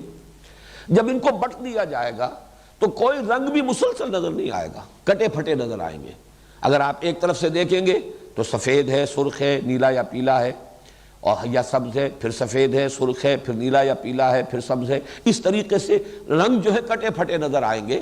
اگرچہ آپ اگر اس کو کھول دیں تو معلوم ہوگا کہ سبز لڑی بھی سیدھی ہے، مسلسل ہے، سفید ڈوری بھی مسلسل ہے، سیدھی ہے، نیلی بھی سیدھی ہے، سرخ بھی سیدھی ہے۔ اس اعتبار سے 4 لڑیاں ہیں جو باہم آپس میں بٹی ہوئی ہیں ایک رسی کی شکل میں۔ ان کو بھی 2 کے 2 جوڑوں میں سمجھیے۔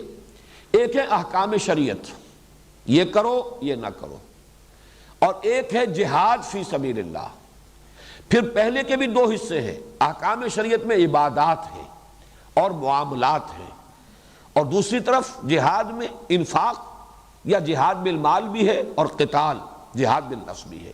تو 4 یہ جو ڈوریاں ہیں یا 4 لڑیاں ہیں، ایک میں عبادات سے متعلق احکام، دوسرے معاملات انسانی سے متعلق احکام، تیسرے انفاق فی سبیل اللہ، جہاد بالمال، چوتھے قتال فی سبیل اللہ یا جہاد بالنفس۔ ان 4 لڑیوں کو اس طریقے سے بٹ دیا گیا ہے ایک رسی کی شکل میں کہ یہ 4 مضامین ایک دوسرے کے بعد مختلف وقفوں سے آ رہے ہیں۔ بہرحال ان سب میں خطاب جو ہے وہ امت مسلمہ سے۔ اس اعتبار سے اب ان میں جو پولرائزیشن ہے یا ان میں جو تقسیم ہے 4 مضامین کی، وہ ورٹیکل نہیں ہے، ہاریزونٹل ہے۔ وہ 4 لڑیاں ہیں جو چل رہی ہیں مسلسل، اور وہ 4 لڑیاں جو ہیں آپس میں بٹے ہونے کی وجہ سے بظاہر کٹی پھٹی نظر آتی ہیں۔ یہ ترتیب ہے سورہ بقرہ کے مضامین کا تجزیہ۔ 40 رکوع، 18 ادھر 22 ادھر۔ 18 میں خطاب امت مسلمہ سابقہ یہود سے، 22 میں خطاب امت مسلمہ موجودہ یعنی ہم مسلمانوں سے۔ پہلے 18 میں 10 درمیانی میں براہ راست خطاب یہود سے، 4 تمہیدی شروع میں، 4 تحویلی، امت سابقہ معزول، اور یہ امت نئی جو محمد الرسول اللہ پر ایمان کی بنیاد پر وجود میں آئی، جس کا مرکز ہے، جس کا قبلہ ہے خانہ کعبہ، اب یہ اس مقام پر فائز کر دی گئی۔ بقیہ میں 22 رکوعوں میں 4 مضامین کی لڑیاں ہیں جو بٹی ہوئی ہیں، احکام عبادات سے متعلق، معاملات سے متعلق، اور جہاد بالمال اور جہاد بالنفس یا قتال فی سبیل اللہ۔ اب اس کے بعد آئیے ہم سورہ بقرہ کا آغاز کرتے ہیں، اور اس میں سب سے پہلے آ رہے ہیں حروف مقطعات الف لام میم۔ آج اگر اسی کے بارے میں ہم چند باتیں نوٹ کر لیں تو میں سمجھتا ہوں کہ آج کا حق ادا ہو جائے گا، اس سے آگے پھر انشاءاللہ کل چلیں گے۔ حروف مقطعات کے بارے میں چند باتیں تو وہ ہیں کہ جو بالکل قطعی ہیں، متفق علیہ، وہ پہلے نوٹ کر لیجئے۔ مقطعات انہیں کیوں کہا جاتا ہے؟ قطع کاٹا، قطع ٹکڑے ٹکڑے کر دیا۔ یہ قطع سے باب تفعیل ہے، تقطیع، قطع یقطع تقطیع، ٹکڑے ٹکڑے کر دینا۔ اس لیے کہا جاتا ہے کہ انہیں علیحدہ علیحدہ پڑھا جاتا ہے۔ لکھے ہوئے ہیں الف لام میم جڑے ہوئے، لیکن علم نہیں پڑھ سکتے اس کو، الف لام میم۔ ہے اور میم جڑے ہوئے لکھے ہوئے ملیں گے آپ کو قرآن میں، لیکن ہا میم علیحدہ علیحدہ پڑھے جائیں گے۔ یاسین، یاسین، طٰہٰ، الف لام را، کاف ہا یا عین صاد، علیحدہ علیحدہ۔ تو چونکہ انہیں علیحدہ علیحدہ پروناؤنس کیا جاتا ہے اس لیے ان کو حروف مقطعات کہا جاتا ہے۔ ان کے بارے میں جو متفق علیہ باتیں ہیں ان کا حتمی یقینی مفہوم و معنی کسی کو معلوم نہیں سوائے اللہ اور اس کے رسول صلی اللہ علیہ وسلم۔ قال و اقول بہت ہے، لوگوں نے رائے دی ہیں، اپنا اپنا ذوق ہے، اپنے مزاج کی مناسبت سے باتیں کہی ہیں، لیکن اس پر تقریباً اتفاق ہے کہ ان کا یقینی حتمی مفہوم کسی کو معلوم نہیں، یہ ایک راز ہے اللہ اور اس کے رسول کے مابین۔ اسی اعتبار سے بعض حضرات نے کہا کہ یہ ایک طرح سے کوڈ ورڈز ہیں، جیسے کہ کسی میسج کو کمیونیکیٹ کرنے سے پہلے کوئی کوڈ ورڈز دیے جائیں تو شاید حضور صلی اللہ علیہ وسلم کو پہلے یہ الفاظ پہلے جو ہے کمیونیکیٹ کیے گئے ہوں اور اس کے حوالے سے صورت نازل ہوئی ہے تو یہ گویا کہ ایک سند کے درجے میں وہ الفاظ وہ حروف جو ہیں اس کے ساتھ آئے ہیں۔ واللہ عالم یہ بھی صرف ایک قیاس ہے، کنجیکچر ہے، اس کے سوا کچھ نہیں۔ البتہ دوسری یقینی بات یہ ہے کہ حضور صلی اللہ علیہ وسلم سے ان کے معنی اور مفہوم کے ضمن میں مرفوعاً کوئی قول منقول نہیں ہے۔ حضور نے نہیں بتایا کہ اس کے یہ معنی ہے، اگر ہوتے تو یقیناً اس کے بعد ہمارے سر تسلیم خم ہوتا، ہم اس کو تسلیم کرتے، لیکن حضور نے ان کے معنی نہیں بتائے۔ اسی سے ضمنی طور پر ایک بات اور جو ذہن نشین کر لیجئے کہ عربوں کا ایک خاص مزاج تھا، وہ ہم یہاں سے انفر کر سکتے ہیں۔ وہ عمل کی طرف ان کا دھیان زیادہ تھا، توجہ زیادہ تھی، جن چیزوں کا کسی عمل سے تعلق نہ ہو اس کے بارے میں انہوں نے حضور سے سوال بھی نہیں کیا۔ یہ تو ہمارا جو ایک انداز ہے خاص طور پر، اور یہ عجمی انداز، ایرانی ذہن بلکہ پورا آریائی ذہن، یہ کہا جاتا ہے کہ سیمیٹک جو سامی نسلیں ہیں ان کے اور آریائی نسلوں کے مابین یہ بڑا فرق و تفاوت ہے مزاج کا۔ آریائی قوم جو ہے، اقوام جو ہیں اور آریائی نسلیں جو ہیں ایرینز، وہ بڑے منطقی لوگ، بال کی کھال نکالنے والے لوگ، وہ علمی کھود کریت کے اندر لگ جانے والے لوگ، اور سیمیٹکس جو ہیں ان میں ان چیزوں سے زیادہ مناسبت نہیں بلکہ عمل کی طرف ہے، وہ زیادہ ایکشن اورینٹڈ ان کا مزاج ہے۔ تو یہ چیز واقعتاً ثابت ہوتی ہے کہ صحابہ کرام نے بہت کم سوالات کیے ہیں حضور سے صلی اللہ علیہ وسلم ان چیزوں کے بارے میں جن کا تعلق انسان کے عمل سے نہیں ہے بلکہ وہ صرف کسی علمی نوعیت کی چیز ہو، جس کی ایک بڑی نمایاں مثال میں نے بارہا بیان کی ہے، اس حدیث میں سامنے آتی ہے جو حضرت علی سے مروی ہے، حضرت ترمذی کی روایت ہے، فرماتے ہیں کہ حضور نے ایک دفعہ ارشاد فرمایا انہا ستکون فتنۃ، ان قریب ایک بہت بڑا فتنہ رونما ہوگا۔ اب حضور نے تو یہ خبر دے دی۔ حضرت علی فرماتے ہیں کہ میں نے سوال کیا مل مخرج منہا یا رسول اللہ، اے اللہ کے رسول اس سے نکلنے کا راستہ کون سا ہوگا؟ اب یہی وہ فرق نمایاں ہو جاتا ہے۔ میں یہ کہا کرتا ہوں کہ اگر ہم ہوتے تو ہم پوچھتے وہ کب ہوگا، کیوں ہوگا، کدھر سے آئے گا، کیسے آئے گا، کس صورت میں آئے گا، کچھ نہیں۔ یہ سارے سوالات جو ہیں یہ علمی نوعیت کے، معلوماتی نوعیت کے، کب، کیوں، کیسے، کدھر سے، یہ سارے کچھ نہیں پوچھا۔ حضرت علی نے پوچھا وہ چیز جس کا تعلق عمل سے ہے، اس سے نجات کی راہ کون سی ہوگی؟ بس آپ نے فرمایا فتنہ ہوگا، ہمارے لیے کافی ہے۔ اب عملی اہمیت جو ہے وہ اس سوال کی بل مخرج منہا یا رسول اللہ، اللہ کے رسول یہ بتائیے اسے نکلنے کا راستہ کون سا ہوگا؟ تو اس کے جواب میں جو حضور نے پھر ارشادات فرمائے ہیں وہ مدح قرآن اور قرآن مجید کی تعریف، اس کے اعتبار سے واقعہ یہ ہے کہ بہت بڑا خزانہ ہے، وہ یوں فصاحت کا، بلاغت کا، ادبیت کا اور پھر حکمت کا، علم کا، معرفت کا بہت بڑا خزانہ ہے۔ بہرحال یہاں صرف یہ نقطہ بیان کرنا تھا کہ اس سے معلوم ہوتا ہے کہ صحابہ نے بھی پوچھا نہیں ان کے بارے میں کہ یہ الفاظ کیا ہیں۔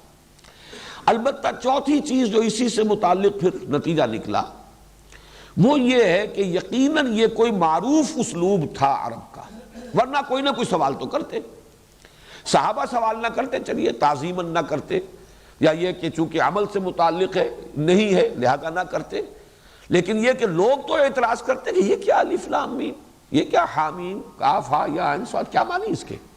یہ تو بے معنی سی باتیں ہیں، اس کے تو کوئی مفہوم سمجھ میں نہیں آیا۔ جبکہ قرآن کہتا ہے کتاب مبین، دعویٰ کرتا ہے کہ میں تو بالکل روشن کتاب ہوں، واضح کتاب ہوں، اس کے مضامین بالکل صاف ہیں، بالکل نمایاں ہیں، وَلَقَدْ يَسَّرْنَا الْقُرْآنَ لِلذِّكْرِ فَهَلْ مِن مُدَّكِرٍ۔ تو یہ کیا چیز ہے الف لام میم ہا میم کاف ہا یا عین صاد، کیا معنی اس کے؟ لیکن یہ بھی ثابت ہے کسی نے اعتراض نہیں کیا۔ اس کا مطلب یہ ہے کہ یہ ان کے ہاں معروف اسلوب تھا.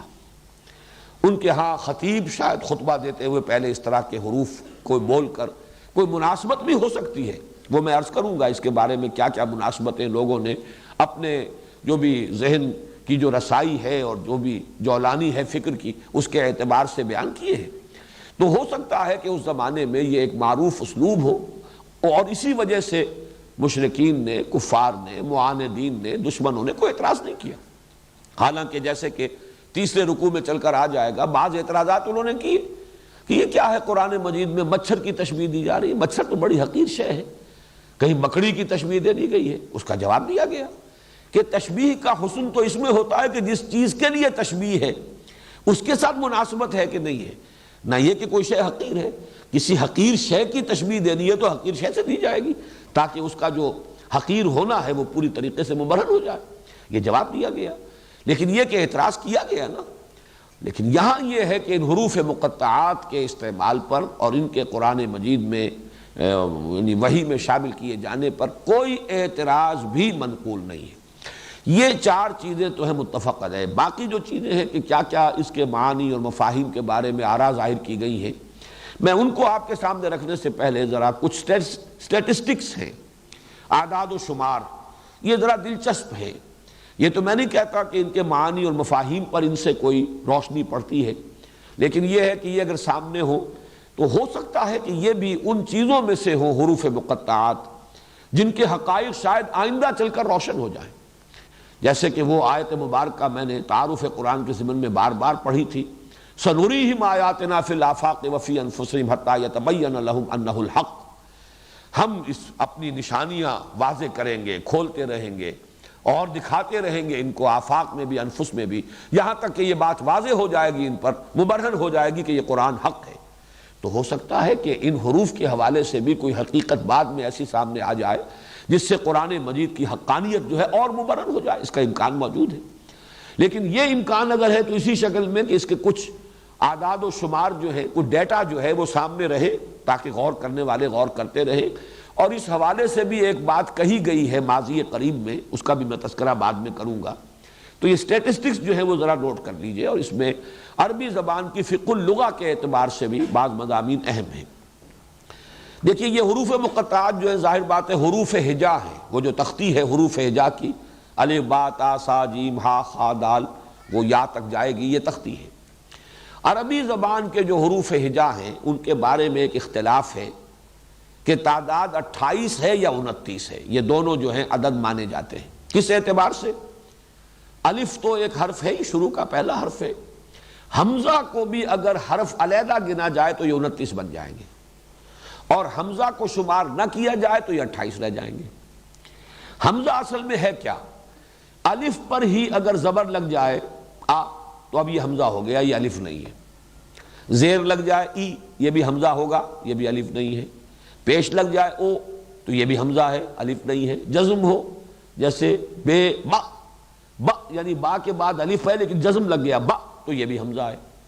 تو الف اور حمزہ میں فرق یہ ہے کہ الف تو نام ہے صرف اس کا کہ اگر کوئی حرف اس سے پہلے مفتوح ہے، اس پر زبر آ رہا ہے تو الف لگ جائے گا تو وہ 2 زبر ہو جائیں گے، بس اللہ اللہ خیر صلی اللہ. اسی معنی میں واو کا استعمال بھی ہے. واو سے پہلے جو حرف ہے اس پر پیش ہے تو واو اس پیش کو کھینچ دیتا ہے. بے پر پیش ہو، با پر پیش مو، اور اس کے ساتھ واو تو بو، وہی پیش جو ہے گویا کہ 2 پیش بن گئے اور وہ ذرا کھچ گیا. یہ کا عمل بھی یہی ہے. یہ حروف ہے 3 حروف علت کہلاتے ہیں، الف اور واو اور یا. یا کا بھی معاملہ یہی ہے. یا سے پہلے اگر زیر ہے حرف پر تو یہ یا صرف یہ کرے گی کہ اس زیر کو کھینچ دے گی.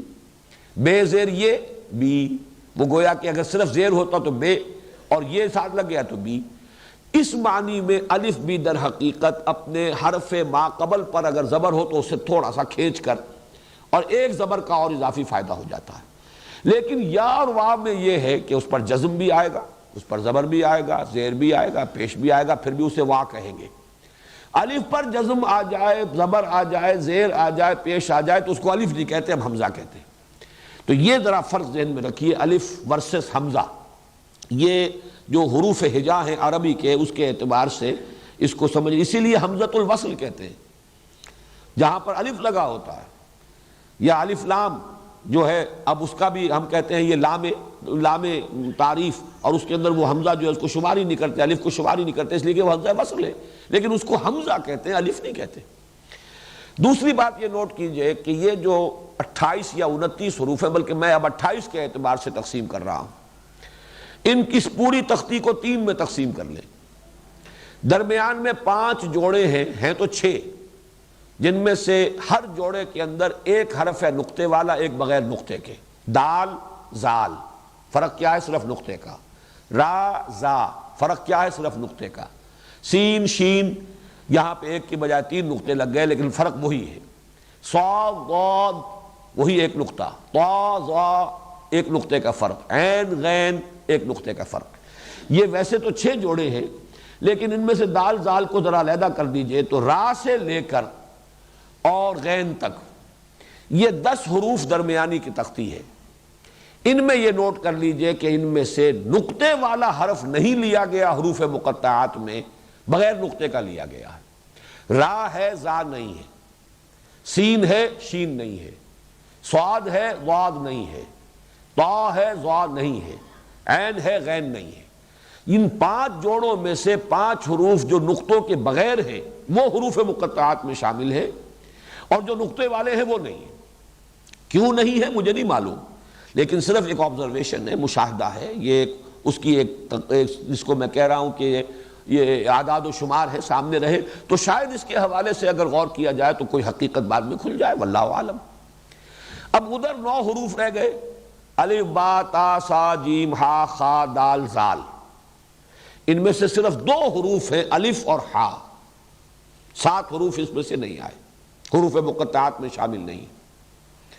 جو آخری ہے 9، فا قاف کاف لام میم نون وا ہا یا، یہ جو الفاظ ہیں، یہ جو حروف ہیں 9، ان میں سے 7 ہیں، 2 نہیں ہیں۔ اس میں سے قاف بھی ہے، کاف بھی ہے، لام بھی ہے، میم بھی ہے، نون بھی ہے، صرف شروع کا فا نہیں ہے، آخر میں واو نہیں ہے، پھر یا بھی ہے۔ معلوم یہ ہوا کہ پہلے 9 میں سے صرف 2، آخری 9 میں سے صرف 2 نہیں ہے، 7۔ یہ 7 اور 2 مل کر 9 ہو گئے۔ درمیان کے 5 جوڑوں میں سے 5 جو غیر منقوط ہیں، کل 14 حروف استعمال ہوئے، اور 14 نصف بن جاتا ہے، جو میں نے ابھی عرض کیا تھا کہ اگر حروف ہجا 28 شمار کیے جائیں تو 28 میں سے 14 حروف مقطعات میں شامل ہیں، 14 نہیں۔ اب ایک اور اعتبار سے دیکھیے، it can be a coincidence, ہو سکتا ہے صرف اتفاقی بات ہو، لیکن قرآن مجید کا معاملہ ہے، ہم اس سے صرف محض اتفاقی نہ کہیں، ہو سکتا ہے اس میں بھی کوئی حکمت ہو، کہیں آئندہ جا کر وہ کھلے۔ 29 صورتیں ہیں 114 میں سے جن میں یہ حروف مقطعات آئے ہیں، اور حروف ہجا کے بارے میں بھی یہ ہے کہ یا 29 یا 28۔ 29 صورتوں کے شروع میں حروف ہجا آئے، اور 29 کا نصف تو ہو ہی نہیں سکتا، 28 ہی کا نصف ہوگا، اور وہ 14 ہیں، تو 14 حروف استعمال کیے گئے۔ 29 میں ایک ویسے ڈسپیوٹڈ ہے کہ حمزہ کو علیحدہ حرف مانا جائے یا نہ مانا جائے۔ ان میں سے اب نوٹ کر لیجئے کہ 2 ایک حرف بھی ہے 3 صورتوں میں، سورہ نون، سورہ قاف، سورہ صاد، یہ ایک حرف آیا ہے، اور یہ ایک صورت میں ایک حرف۔ 9 صورتوں میں 2 حروف آئے ہیں، حامیم، یہ 6 میں ہے، 7 میں ہے حامیم، اور طٰہٰ، تاسین، یاسین، 6 میں حامیم اور 3 یہ تاسین، طٰہٰ اور یاسین، یہ 9 صورتیں ہیں جن میں 2 حروف آئے۔ 13 صورتیں وہ ہیں جن میں 3 حروف آئے ہیں، الف لام میم 6 میں، الف لام را 5 میں، طا سین میم 2 میں۔ 2 صورتیں وہ ہیں جن میں 4 آئے ہیں، الف لام میم را، الف لام میم صاد، یہ 2 صورتیں جن میں 4 آئے ہیں۔ 2 صورتیں ہیں جن میں 5 آئے ہیں، کاف ہا یا عین صاد، اور ہا میم عین سین قاف، یہ 2 صورتیں۔ تو ان سب کو جمع کیجئے، 1 سے لے کر 5 تک کے حروف جو ہے مقطعات کی شکل میں آئے ہیں، اور ان میں بھی ایک بات میں پہلے بھی بتا چکا ہوں، حامیم 2 حروف ہیں لیکن آیت شمار ہوتے ہیں، الف لام را 3 ہے، آیت شمار نہیں ہوتی۔ یہ تمام چیزیں میں بیان کر چکا ہوں، شروع میں توقیفی ہیں جو حضور نے بتایا۔ ایک ہی صورت ہے جس میں حروف مقطعات 2 آیتوں پر مشتمل، حامیم ایک آیت، عین سین قاف دوسری آیت۔ یہ سورہ شورى واحد صورت ہے قرآن مجید کی جس کی کہ 2 آیتیں حروف مقطعات پر مشتمل ہیں۔ یہ تو ہوئے وہ جو میں نے کہا تھا کچھ فیکٹس اینڈ فگرز، کچھ اسٹیٹسٹکس، کچھ اعداد و شمار۔ اب آئیے ان کے مفہوم کے بارے میں۔ ایک رائے یہ ہے کہ یہ نام ہے، بہت سے حضرات کی رائے ہے سورتوں کے نام ہیں۔ جزوی طور پر یہ بات صحیح ہے۔ سورہ نون کو ہم سورہ نون کہتے ہیں نام کے نون کے حوالے سے، اگرچہ اس کا نام ایک اور بھی ہے، اس کو سورہ قلم بھی کہا گیا، نون والقلم وما یسطرون۔ سورہ قاف، اس کو سورہ قاف کہتے ہیں، اس کا کوئی اور دوسرا نام بھی نہیں۔ یاسین، اس کو سورہ یاسین کہتے ہیں، کوئی اور نام نہیں ہے اس کا۔ طٰہٰ، سورہ طٰہٰ کہتے ہیں، اس کا کوئی اور نام نہیں۔ صاد، سورہ صاد ہی اس کا نام ہے۔ اس اعتبار سے ایک رائے یہ ہے کہ تمام جو یہ حروف مقطعات ہیں یہ صورتوں کے نام ہیں۔ جزوی طور پر صحیح ہے بات، کلی طور پر صحیح نہیں، اس لیے کہ تمام صورتوں میں تو یہ آئے نہیں۔ نمبر 2 یہ کہ اگر الف لام میم 6 صورتوں کے شروع میں آ رہا ہے یہ حروف مقطعات، تو 6 صورتوں کا ایک نام تو نہیں ہو سکتا۔ الف لام میم سجدہ تو اگرچہ نام اس کا رکھا گیا، سورہ سجدہ بھی کہہ دیتے ہیں، الف لام میم سجدہ بھی کہہ دیتے ہیں، حامیم سجدہ سے علیحدہ کرنے کے لیے۔ لیکن یہ کہ یہ بات صرف جزوی طور پر صحیح ہے۔ مولانا اصلاحی صاحب کو اس پر بہت اصرار ہے کہ یہ نام ہی ہے، اور انہوں نے تو یہاں تک کہ یہ اس کو جملہ بنایا ہے اور کہا ہے ھذا الف لام میم۔ الف لام میم سے پہلے ھذا کو گویا کہ محذوف مانا ہے، یہ الف لام میم ہے، یہ ترجمہ کیا ہے۔ لیکن میرا جیسا کہ میں نے عرض کیا ہے کہ میں سمجھتا ہوں کہ جزوی طور پر بات صحیح ہے، لیکن اس کو قاعدہ کلیہ نہیں بنایا جا سکتا، اس اعتبار سے بات ویلڈ نہیں ہے۔ ایک رائے دی ہے مولانا فراہی کے استاد مولانا فراہی رحمۃ اللہ علیہ نے۔ وہ رائے ویسے بڑی دلچسپ ہے کہ عربی زبان کے حروف اور عبرانی زبان کے حروف یہ مشترک ہیں، اور یہ حروف بھی چینی زبان کے جو الفابیٹس ہیں انہی کی طریقے سے اشیاء کی صورتوں سے اخذ کیے گئے ہیں، اور وہ نام ہوتے ہیں ان چیزوں کا، علامت بھی بنتے ہیں۔ بعض زبانیں جو ہیں، اکثر زبانیں تو وہ ہیں کہ جن کے الفابیٹس جو ہیں آواز کے حوالے سے ہیں، لیکن یہ کہ بعض زبانوں کے الفابیٹس شکلوں سے ہیں، وہ اشیاء کی صورتوں سے اخذ کیے گئے ہیں۔ مثلا چائنیز زبان جو ہے اس وقت دنیا کی بہرحال بڑی زبانوں میں سے ہے، اس لیے کہ 1/5 جو ہے پاپولیشن دنیا میں ان چینیوں کی ہے، وہ بھی اسی طریقے سے صورتوں کی، جو چیزوں کی اشیاء ان کی صورتیں جو ہیں ان سے وہ جو حروف جو ہے وہ ماخوذ ہیں۔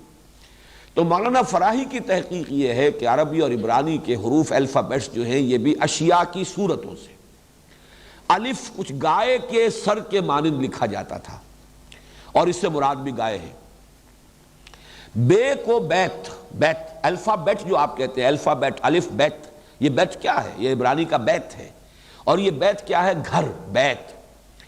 آپ تصور کیجئے کسی زمانے گھر کا کیا نقشہ ہوتا تھا۔ چھت ڈالنی جب تک انسان کو نہیں آئی تھی تو گھر ہوتی تھی صرف 4 دیواری، اور یہ بے جس طرح لکھا جاتا ہے یوں بنا کر، یہ 2 دیواریں کھڑی ہوئی ہے، نیچے زمین ہے، یہ بیت ہے، یہ گھر ہے۔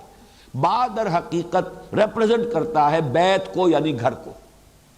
اسی طرح جیم جو ہے اس طریقے سے لکھتے تھے جیسے اونٹ کا سر ہوتا ہے، اسی طرح کا خم جو ہے اس کی گردن کے ساتھ آ کر، اور اس کو جیمل، جیمل جو ہے عبرانی میں جیم کو جیمل کہا جاتا ہے، اور آپ کو معلوم ہے کہ جمل عربی زبان میں اونٹ کو کہتے ہیں۔ اسی طریقے سے نون، نون یہ مچھلی کے مانند لکھا جاتا تھا، جیسے مچھلی کا آپ نے کبھی کسی مصور کے ہاں دیکھا ہو تصویر میں، تو بس ایک کرڈ لائن، کرڈ لائن کے ساتھ ایک نقطہ اگر تو ذرا آپ نے اوپر کر کے درمیان میں ڈال دیا تو یہ چاند تارے کو ریپرزنٹ کرے گا، اور اگر ایک طرف نقطہ ڈالا ہے تو یہ مچھلی کی شکل بن جائے گی، وہ نقطہ آنکھ کو ریپرزنٹ کرے گا اور یہ مچھلی کی صورت بن جائے گا۔ اور یہ قرآن سے ثابت ہے، نون کا لفظ جو ہے مچھلی کے معنی میں قرآن میں آیا ہے۔ وَظَنُّونِ الذَّهَبَ مُغَاضِبًا، اور حضرت یونس علیہ السلام جس کو کہ اللہ کے حکم سے مچھلی نے نگل لیا تھا، اور مچھلی کے پیٹ میں وہ رہے ہیں ایک طرح سے قیدی، اللہ تعالیٰ کے قیدی، پھر مچھلی نے اگلا ہے انہیں، تو یہ مچھلی والے، اور صاحب الحوت کہا گیا ہے سورہ نون میں۔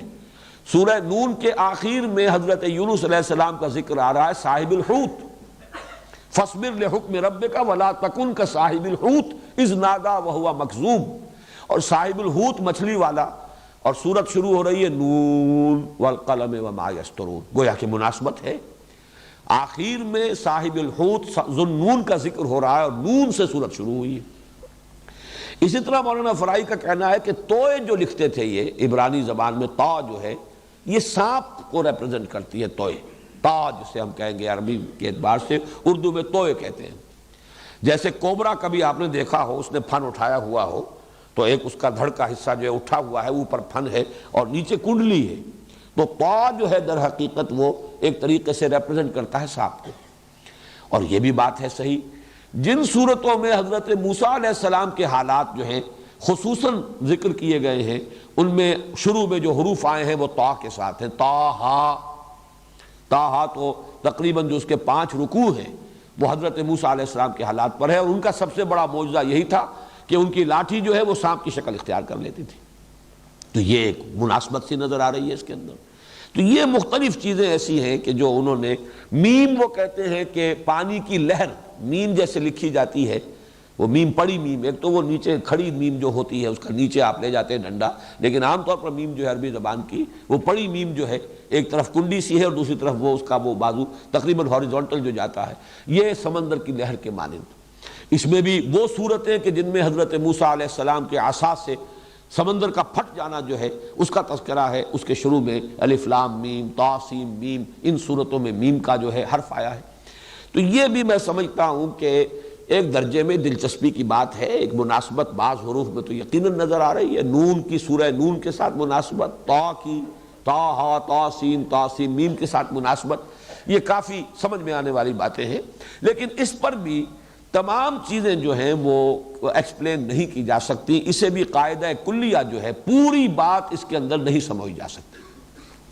تیسری بات جس کا میں اشارہ کرنا چاہتا ہوں، وہ میں نے عرض بھی کیا تھا، یہ موسٹ ریسنٹ واقعہ ہوا کہ 19 کے عدد کے حوالے سے ایک شخص نے، ڈاکٹر رشاد خلیفہ، امریکہ میں ہوتے تھے یہ، اب فوت ہو چکا ہے اور مرتد ہو کر فوت ہوا ہے، ویسے بھی پہلے بھی لوگوں کو دھوکہ ہوا ورنہ وہ شخص مسلمان نہیں تھا، بہائی تھا، اور اس نے 19 کے ہندسے سے قرآن کے ایک سائنٹیفک ثبوت کے طور پر اس کو پیش کیا کہ اس کا ایک میتھمیٹیکل نظام ہے، اور کمپیوٹر نے ثابت کر دیا ہے قرآن کا کلام اللہ ہونا، اور یہ چیزیں ایسی ہیں کہ جو عام مسلمانوں کی دلچسپی کی ہوتی ہیں، تو بڑی جنگل کی آگ کی طرح وہ بات پھیلی تھی، نیک دل لوگوں نے اس کے اپنے طور پر چھپوا کر وہ تقسیم کیے، حالانکہ قرآن مجید کے لیے اس قسم کے ثبوت جو ہے وہ اہمیت کے حامل نہیں ہے، لیکن یہ کہ وہ بات بھی ایک اعتبار سے میرے نزدیک چونکہ جزوی طور پر صحیح ہے تو میں تذکرہ کر رہا ہوں۔ یہ اس کا کہنا یہ ہے کہ جو حروف آئے شروع میں، اس سورت کے شروع میں جو حروف آئے ہیں وہ حروف اس سورت کے اندر 19 کا ملٹیپل کی شکل میں آئے، ایک میتھمیٹیکل سسٹم ہے قرآن کا۔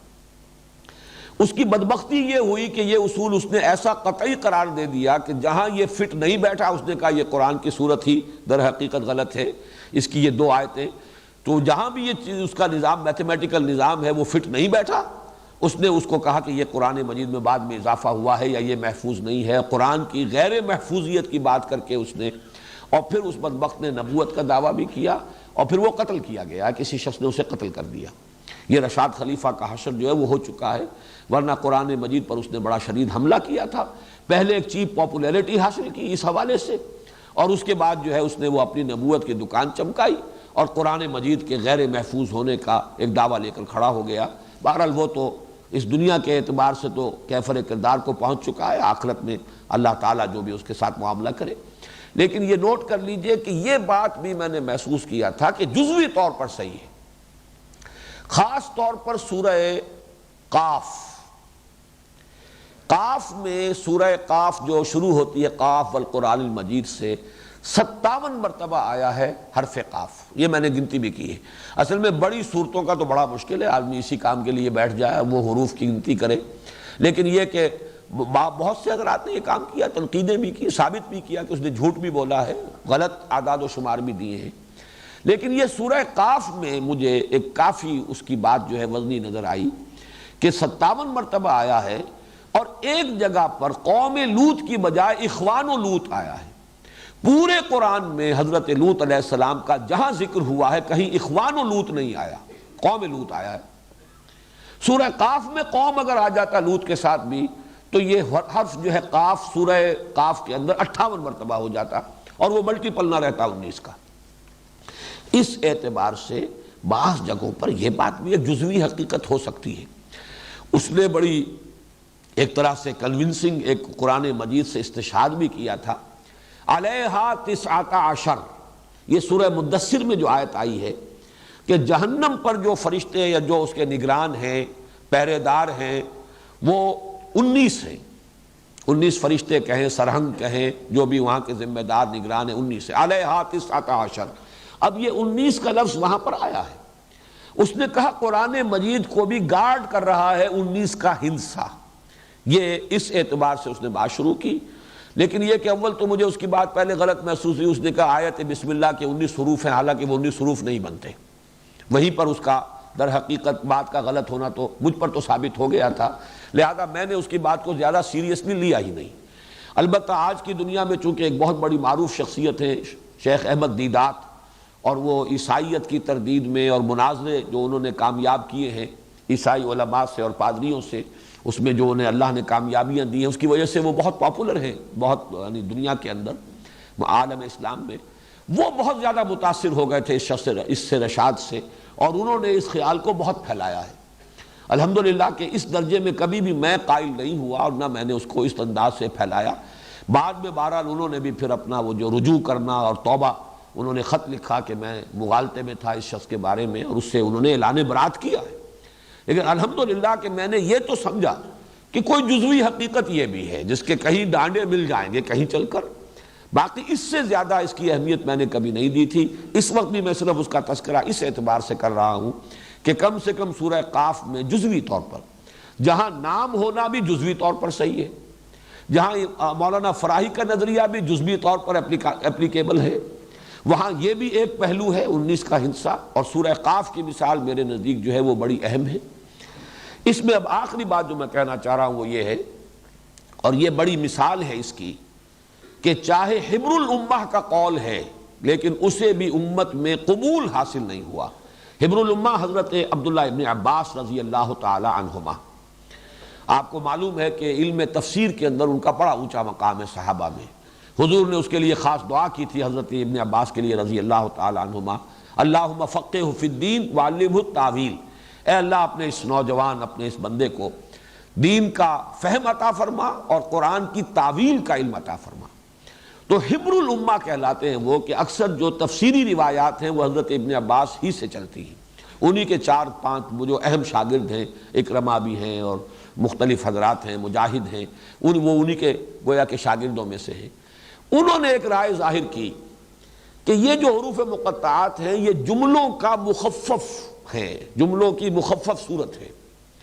الف لام میم سے مراد ہے انا اللہ ارا، الف لام میم، انا کا الف، حالانکہ وہاں حمزہ ہے الف نہیں ہے، اب انا کا پہلا حرف، اللہ کا درمیانی حرف لام، اور ارا الف لام میم، انا اللہ اعلم، اعلموں کا آخری حرف میم، تو انا اللہ اعلم، میں اللہ ہی سب سے بڑھ کر جاننے والا ہوں، یہ جملہ ہوا۔ اس کا پہلے لفظ کا پہلا حرف، درمیانی لفظ کا درمیانی حرف، آخری لفظ کا آخری حرف الف لام میم بن گیا۔ الف لام را سے مراد ہے اللہ ارا۔ اب یہ بھی ان کا اپنا ایک خیال ہے، تو میں اس کو اس لیے دلیل کے طور پر لا رہا ہوں کہ ہمارے مفسرین نے اسے قبول نہیں کیا۔ اگر یہ ہوتا کہ حضور نے فرمایا ہوتا تو سر تسلیم خم، گردنیں گرانی ہے، بات ماننی ہے، لیکن یہ کہ ذاتی خیال، چونکہ یہ مرفوع قول نہیں ہے، حضرت عبداللہ ابن عباس رضی اللہ تعالی عنہما کا ذاتی خیال ہے، لہذا اسے مفسرین نے صرف ذکر کر دیا ہے علمی ایک دلچسپی کے انداز میں۔ باقی یہ کہ اس قول کو بھی خواہ وہ حبر الامہ کا قول ہے، اسے بھی قبول حاصل نہیں ہوا امت میں۔ میں سمجھتا ہوں یہ ایک اچھی سائن ہے امت کے اندر کہ جہاں تک تو حضور کا فرمان ہے اس پر چون و چرا نہ ہو، جب ثابت ہو جائے کہ حضور نے فرمایا۔ باقی جس کا قول بھی کوئی ہے اس کے اوپر ظاہر بات ہے کہ آپ دلیل سے اسے قبول کریں یا دلیل سے اسے رد کر دیں۔ بس حروف مقطعات کے بارے میں اسی قدر عرض کرنا تھا۔ اب کل انشاءاللہ تعالیٰ اب سورہ بقرہ کا ہم سلسلے وار مطالعہ کریں گے۔ حروف مقطعات کے بارے میں یہ ساری باتیں میں نے اس لیے نوٹ کرا دی ہیں کہ آئندہ بھی درس کے دوران جب یہ حروف آئیں گے تو مجھے پھر کبھی ان چیزوں کو ریپیٹ کرنے کی ضرورت نہیں ہوگی۔ بارک اللہ لی ولکم فی القرآن العظیم ونفعنی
نحمده ونصلي على رسوله الكريم